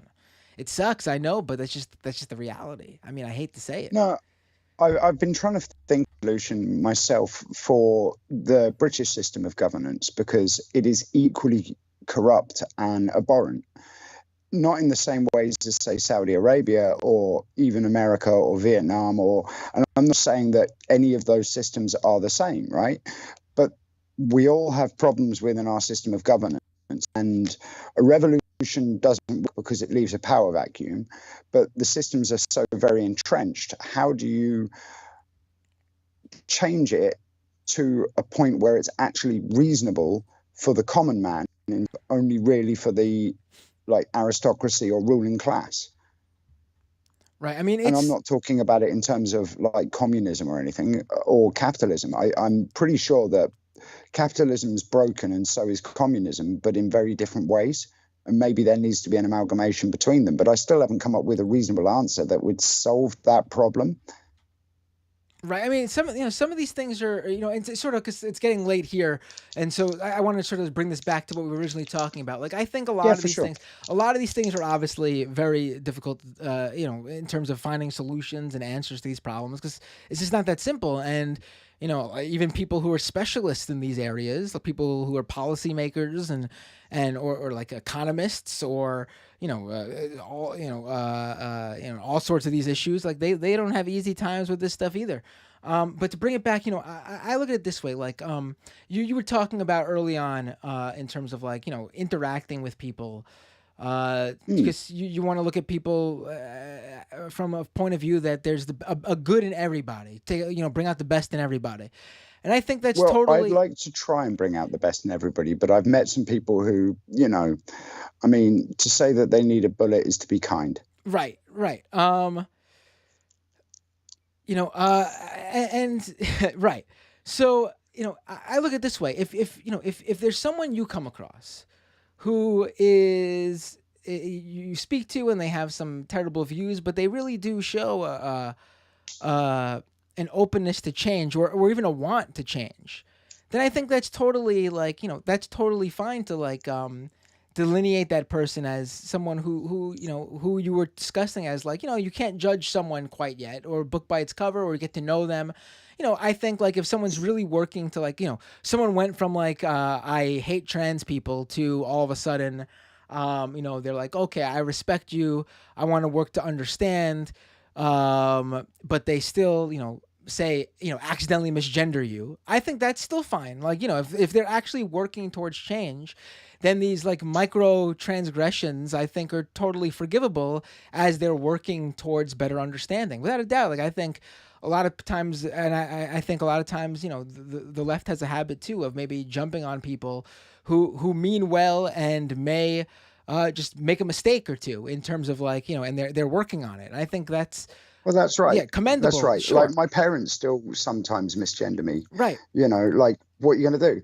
What I learned was very quickly was actually I can't control the way you think. You're picking up on subconscious cues. If you misgender me, that's just a natural mistake that you've made, and I'm not going to get salty about it. Yes. But at the same time, you brought up your parents. At the same time, though, if your parents disowned you because of your choices, refused to view you as that, and purposefully, in order to, because they wanted to hurt you, decided to misgender you, like that's very different. And that's when I think it would be very fair to say that person's just not worth your time and is a bad person. Well, you say that, but my brother disowned me for a couple of years and then slowly changed his mind. And now he's one of the most staunch anti-transphobic people you'll ever meet. Right. Sure. And I mean, but had I not put aside my intolerance of the way that he was treating me, like regardless of how he saw things, I was like, yeah, but you'll either get over it or you won't, but I'm still going to be there for you. And that was always my attitude with anybody who's earned that. See, but that's the difference though. Like he did, and that's obviously what you picked up on. He didn't write you out completely based on what you're telling me. Like there was still that. No, but he did. Like it took my parents and my sister-in-law to bring him back round. Sure. As well as exposure to me. And he's still salty with me about various things over the years. If he didn't have you in his life though, how do you think he would view trans people though still to this day? Unless he was exposed to somebody, say through his church maybe, or through his work, I honestly can't answer that. Right. I'm not smart enough to be able to answer that question. I think I can't see every alternate angle. Oh, of course. Unfortunately. And I don't think, I think in more general sense, I was asking in terms of like, I think a lot of people. I see what you're getting at. A lot of people's without me, maybe he wouldn't have changed. Right. Yeah. I mean, because oftentimes, and we see this a lot, it takes someone to be personally affected by an issue for them to finally open up and say, I mean, here in the US, you see it all the time where you'll have this like virulently like anti-gay politician who all of a sudden finds out a couple years down the line or even a decade down the line that their beloved daughter is a lesbian or their beloved son is gay. Yeah, and all or of a their sudden, best friend or something. All of a sudden, they need to care about those rights because now it's affecting their own child, and they had no problem hurting people previously, and now it's for me. I honestly I have no problem saying that people like that are in my opinion bad people. If it takes a personal experience for you to only care about somebody, then I think that you're a bad person. Did you change? Okay. Is your change just because your son or daughter or that personal experience? If no, and that experience just helped open your eyes, I'll be open to saying, okay, you changed, and I think I respect that you came around. But if literally the only reason you changed is you cared about the rights of solely your child, then I think you're still, I think I feel very comfortable saying that person's still a bad person. But can you not make them better? I mean, some people you can, some people you can. I think on that sense, everyone's an individual. Just the fact that they were able to change, right? The very fact that they were able to change. Like if you meet somebody who's like, I've met people who were like very transphobic and they wouldn't even shake my hand or say hello, and they would be very rude. And I'd be like, well, it's your choice. And then I'd go and sit somewhere else, and you'd hear people giving them grief, and I'd be like, don't do that. Right. And they'd be like, what? And I'm like, don't do that. And they've never changed. And then other people have. So do I treat those people the same? Because one of them's changed. They may have only done it because they were suddenly put in a position where it was personally important to them. but still manage to make the effort to change, and therefore their minds can be either unclouded or redirected away from that hatred into something more positive? Or, do you just go, well, you changed this once, but you've still got 100 other things that are horrible, so I'm just going to ignore you now? Well, I think there's a huge difference between someone who's anti-trans, won't shake your hand, and is powerless to really do anything, and then someone who can literally decide to subjugate trans people to pain and suffering based on their stature in society and in maybe politics even. But also in that sense, you can influence those people, can't you? I mean, maybe not. I mean, we from our earlier discussion, I think we agreed that there's one specific horrible person that, I mean, maybe you're going to tell me that's not the case, but Matt Walsh, you even brought him up as someone who's a bad person. I don't really know enough about him. I know he's quite right wing, and he's got a bee in his bonnet about transing children and why it's such a horrible idea. Right. I mean, yeah. I mean, if Matt Walsh was to 10, 20 years from now, all of a sudden change his mind because his daughter or son, I know he has kids. I don't know I don't know if he has a daughter or son, but if his kid, whatever they are, decided to come out as LGBT in some way, and all of a sudden that opened his eyes. I mean, that's great. It doesn't take away from all the terrible suffering. He's got to put in the work to actually show that he's changed and make up for everything horrendous he's done to subjugate trans people and really the whole LGBTQ community to what he subjugated them to. But, if so he actually put performing some act of redemption, yeah, you would need to do some sort of, like, if you're just a normal guy like your brother who's got no power, then you changed his mind. That's great. I don't care. Your brother's got no effect on me or any other trans person, to be honest. Who your brother had an effect on was you, and if him just accepting you was all you needed, then that's great. I'm very happy you and your brother have a good relationship now. But your brother and Matt Walsh is totally different. Matt Walsh has been stoking anti-trans sentiment in this country, I'm assuming elsewhere, to the point where we are in a situation here in the U.S. where literally we've got trans people in this country being called groomers and pedophiles at every turn, thanks to people like Matt Walsh. Literally white supremacist groups showing up at events with children to harass the LGBTQ people who are there. Literally. Well, I mean, the sweeping generalization of any group, regardless of what the group is, into a subcategory of negativity, such as saying that trans people are pedos, like, that's obviously not a good thing, right? Right. I think we both agree on that. Yes. Right. So, but what I'm saying is, like, there are people who stoke that and spark that and create that. Like, it doesn't just happen. So I think to say that those people should be given the benefit of the doubt is just wrong-headed. Like, they know what they're doing. This isn't the case of someone who's ignorant and just needs an education or needs to sit down and talk with a trans person. These are people who wholly know what they're doing and don't view you or any trans person, quite frankly, as human. Like, they look at you as below and subhuman, and I think that's horrendous.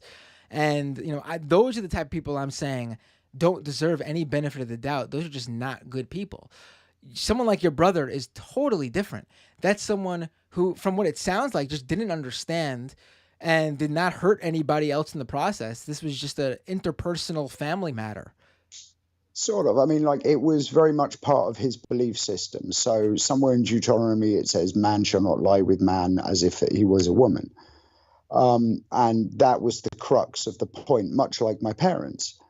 And they had to come to terms with how to resolve that internal conflict with their belief system and what I was going through.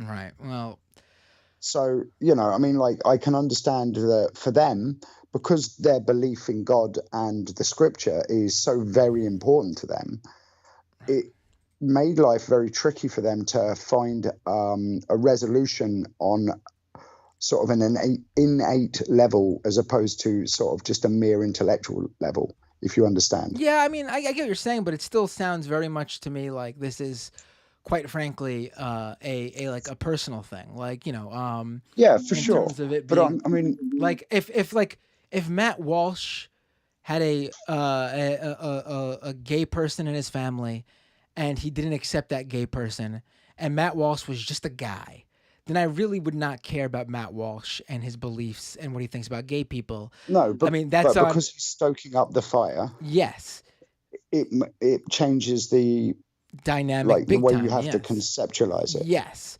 and I don't think someone like that deserves that benefit of the doubt. And for them to get a benefit of the doubt, they need to show that they deserve it. They need to put in the work in some way. They need to, quite frankly, atone for what they've done. Just for example's sake, the unlikely event that I meet him tomorrow, because I'm not going to America and he's not going to Britain, so it's not going to happen. But in the unlikely event that I bump into him tomorrow and he changes his viewpoint and starts rescinding all of the things he was saying, that, and started treating trans people with a much more humanist sort of viewpoint, would that not be a good start? Sure. If you could do that, I mean, I joked before about how liberals treat, marginalized groups as like magical superheroes, but I think you, the individual Chrissy who's calling me from the UK, you would be a superhero if a single meeting with Matt Walsh completely changed his viewpoint on trans people. Well, normally it takes like on and off 2 years for me to actually sort of change people's minds. But I've met people like I'm in a weird position to ask me to go into politics quite a lot. And I've been asked by both sides of the fence, from the far left to the far right, to represent them in politics. And I always say, no, I'm not going to do it because I don't agree enough with what you represent. And by the time you'll agree with what I represent, and it's not going to help. And they sort of go, yeah, all right, mate, whatever. But you'd make a great representative. And then give it a couple of years and they're like, no, actually, you might have a point. Right. I mean, I wouldn't put it past the fact that Matt Walsh does have at least a gay person in his life.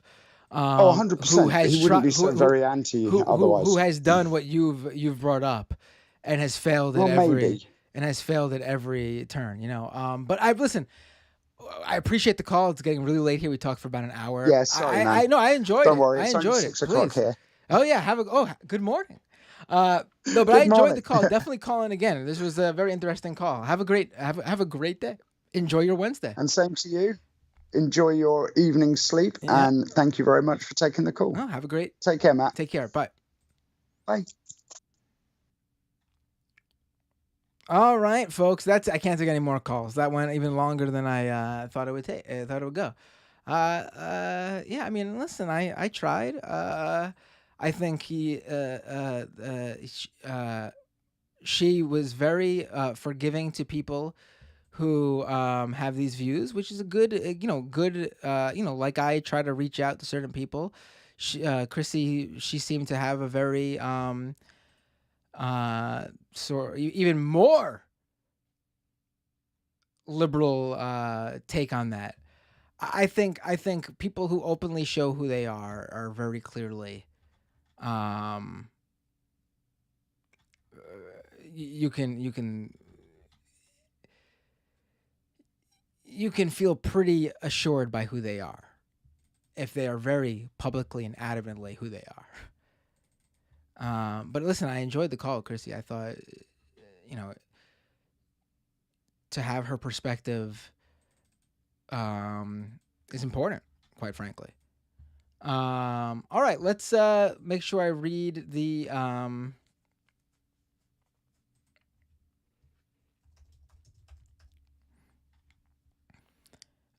rest of the super chats. Ezekiel, no, I read this one. The Doomed for Boomers Fund, right? I read that. No, did I? $10 from Ezekiel. Doomed for Boomers Fund. Rob with a $10 super chat. Thank you, Rob. Tokyo Hans with a super chat. Apparently, Matt is very susceptible to flattery. Oh, that was that first caller. Yes, I am. Carl with a super chat. I'm a 54-year-old bisexual CD, and I'm terrified of attending a wonderful LGBTQ plus event in a park and have some ultra radical right wing group show up. Hashtag Idaho. I mean, yeah, I get it. I would say, I mean, it's easy for me to say in NYC, in New York. But I would say don't let them win. Don't let them win. Live your life. Fuck them. Vinny with a super chat. Why do you think they stick to inviting Burgess to debate? I like him, but it seems strategic. Yeah, I don't think, listen, I don't think he does it purposefully. But I think he's way too...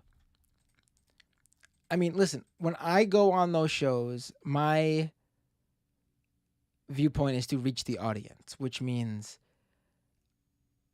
to hold myself in a way where I'm not yelling and screaming and shouting and just hurling insults.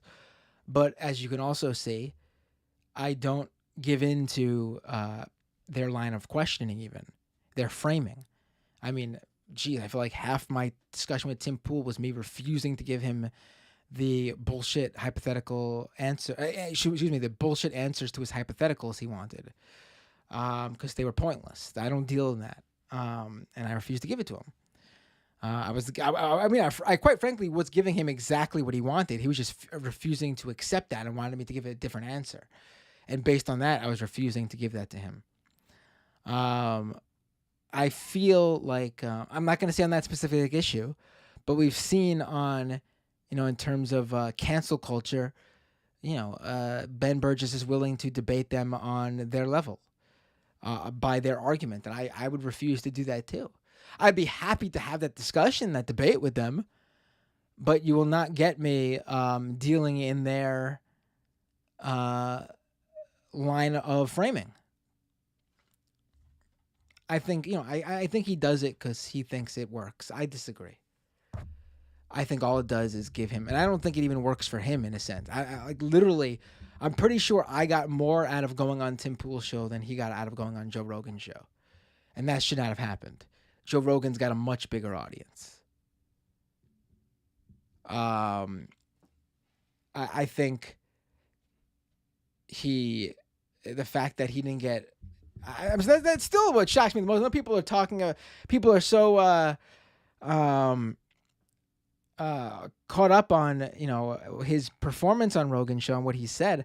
Honestly, doesn't seem like anyone really listened to it. I mean, frankly, he got no. I looked at what his where his audience was before and where it was after, and there was nothing, no bump.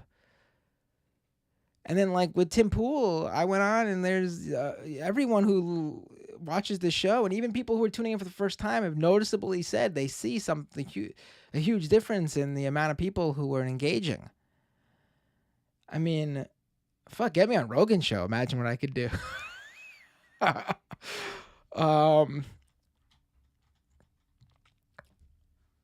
Vinny. Oh, no, I read that one. Renee, just to remind you, you're on Earth, Jeff Bezos, famous comedians Enoch Powell and Oswald Mosley. Song with Miss Heathen, Repro Destruction on Bandcamp. Ask Prince Andrew and the Peerage regarding dictatorships, says Renee. And RV with a super chat. I'm not willing to condemn Hitler because he could come back to life tomorrow and repent. I mean, listen, I'm not saying Hitler couldn't come back to life tomorrow and be completely different. And, but he would have to do a lot of work. I mean, a lot. He would have to do a major turnaround. We talk about atoning for your sins and doing the work to earn that that benefit of the doubt. Listen, he would have to do a lot of work.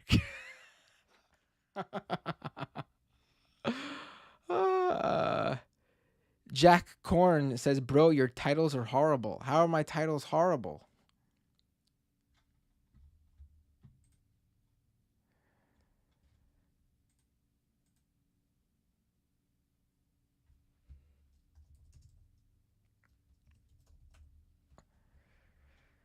What am I reading from Tom Nook, Dad? You told me to read Tom Nook's.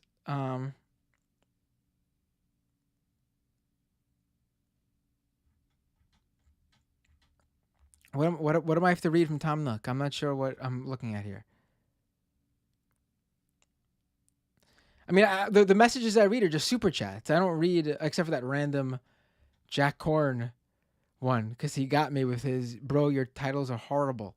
That's because you missed the first half of the show where the title accurately depicts exactly what the show is about. No, but which oh the bit message? Okay, I gotta find it. I don't see it.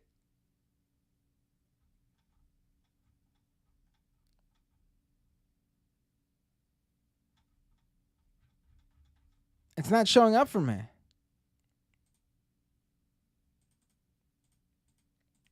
I'm even on Twitch. I don't see his message. I see Spiky Mike cheered me 100 bits. Rebel Without a Cause resubscribed with Prime, a 7-month Prime subscriber. Honey Bunches of Ghosts just gifted a 1-month tier 1 sub to Blonde Red Dead. Thank you so much. Honey Bunches of Ghosts also gave out a one community gift sub. Thank you. Looks like Renee just subscribed via Prime on Twitch. Drip Alert gave 5 community subs out. Thank you so much. Tim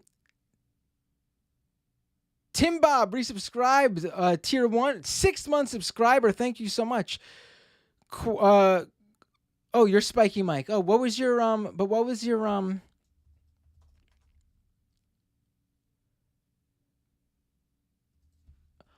Okay, so the only messages I see from Spiky Mike on Twitch is Haya is really fucking dumb. Haya is also too much of a cowardly C word to accept an interview with any non-conservative outlet. Well, I hope you're British. But thank you for the bits on Twitch. Quagga with a resubscription on Prime, 3-month subscriber. Quagga also leaves a comment.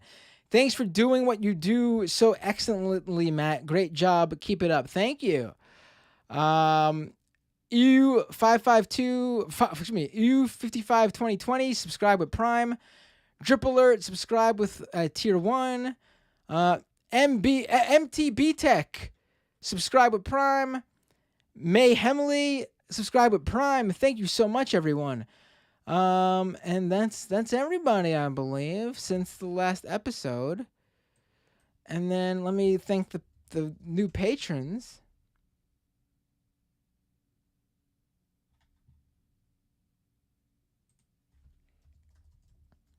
That's very weird. I don't see the bit message that he gave. Let me see. Let me just see. Someone said... Okay, Ponderosaphine just sent me the bit message. Okay, basically, the people who can be persuaded are the ones who don't constantly lie about their politics. Cheer 100. Okay, thank you. Yes, that's weird that it didn't show up for me. I have all the chats from both here. And I don't see your bit chat. That's really weird. I'm even in Twitch, and I don't see it. Odd, bizarre. I wonder how that happened. Let me see if I...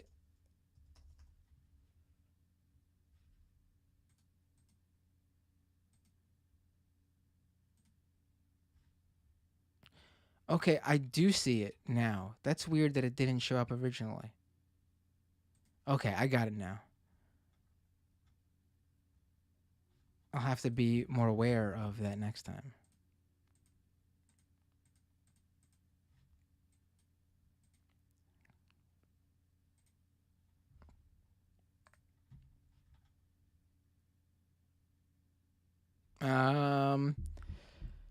And now let me go over to the Patreons. Again, patreon.com/Matt Binder if you'd like to become a patron. Get me to we're like hovering around 350 patrons, a little bit less. Let's get me to like 500 patrons so I could bring some people on board. I really need to do a better job letting people know about that. That's on me too a little bit. Cat D, Southpaw, Lassafras, excuse me. Michael U, Brian F, Chris L, Adam B. Thank you all so much for becoming patrons over this past week. Literally cannot do this show without you. Your support keeps this show going, gives me that baseline of support. And really, this is how I'm going to grow the show. Literally, it's going to be via the patrons. All this other... Listen, if you keep giving via the other stuff, if you'd like. That helps too, the one-offs. If that's what you could do, then please. But the patrons, being that it's a automatic monthly subscription, it helps greatly with giving me a baseline of what I got to work with. All right, folks, that is the show.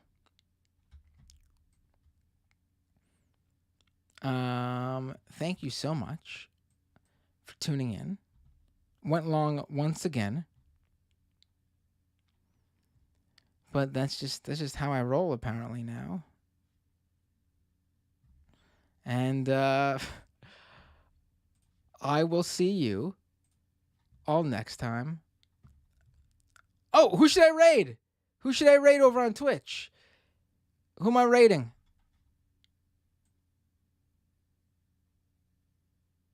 Give me someone to raid. Someone different. I want to spread the love. I always say that, but I really do. Who's on Twitch right now? Who's worth someone who's maybe smaller than others, but is still a good channel. I want to get don't have too many people watching on Twitch tonight. I've done Unlockable Airways before, but sure, I haven't done...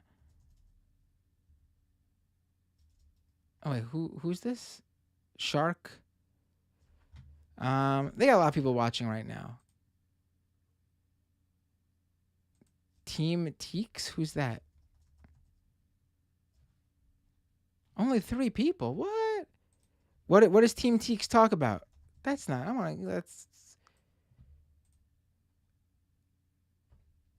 What do they talk about on their Twitch channel? She's a mental health person?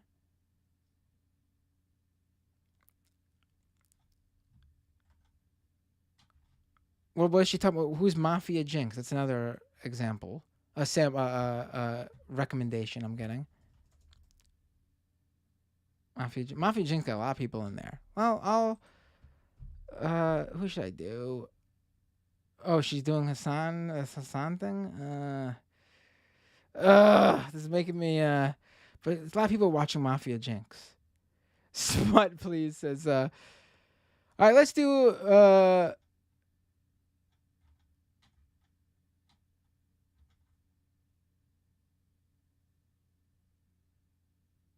yeah, I've rated Amy EC3 a bunch too.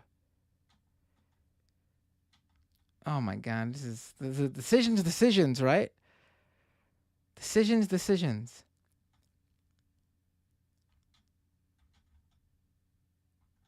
Who's Willow?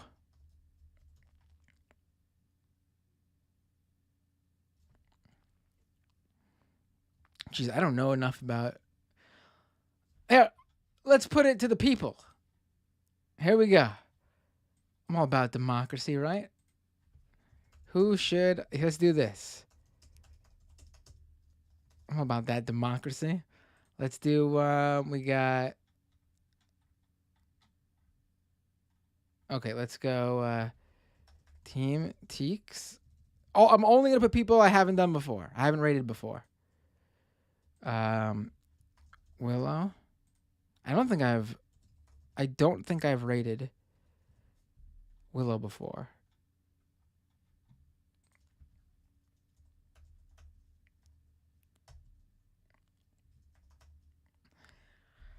I think I just put everyone in here. Go to twitch.tv/MattBinder. And let's do this right now. Here we go. The poll's only going to be a minute long. Let's do it.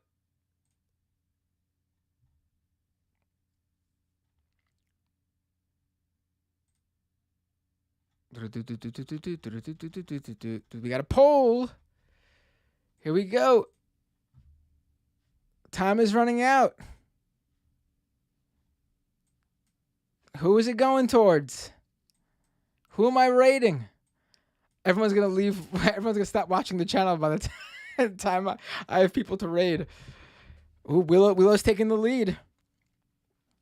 Ooh, Shark is catching up. Oh, Shark just took the lead. Willow and Shark neck to neck.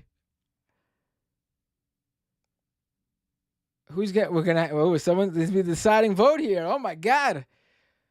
Time is running. Oh, Willow just pulled ahead by a vote. By a single vote. Someone which went with Mafia.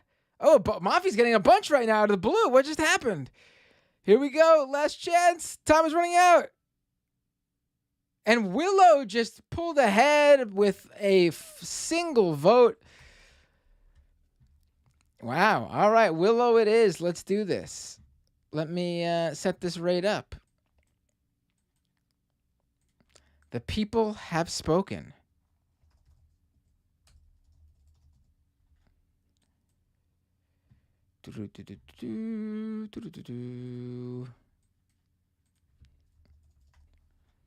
That was fun. I don't know why, but it was.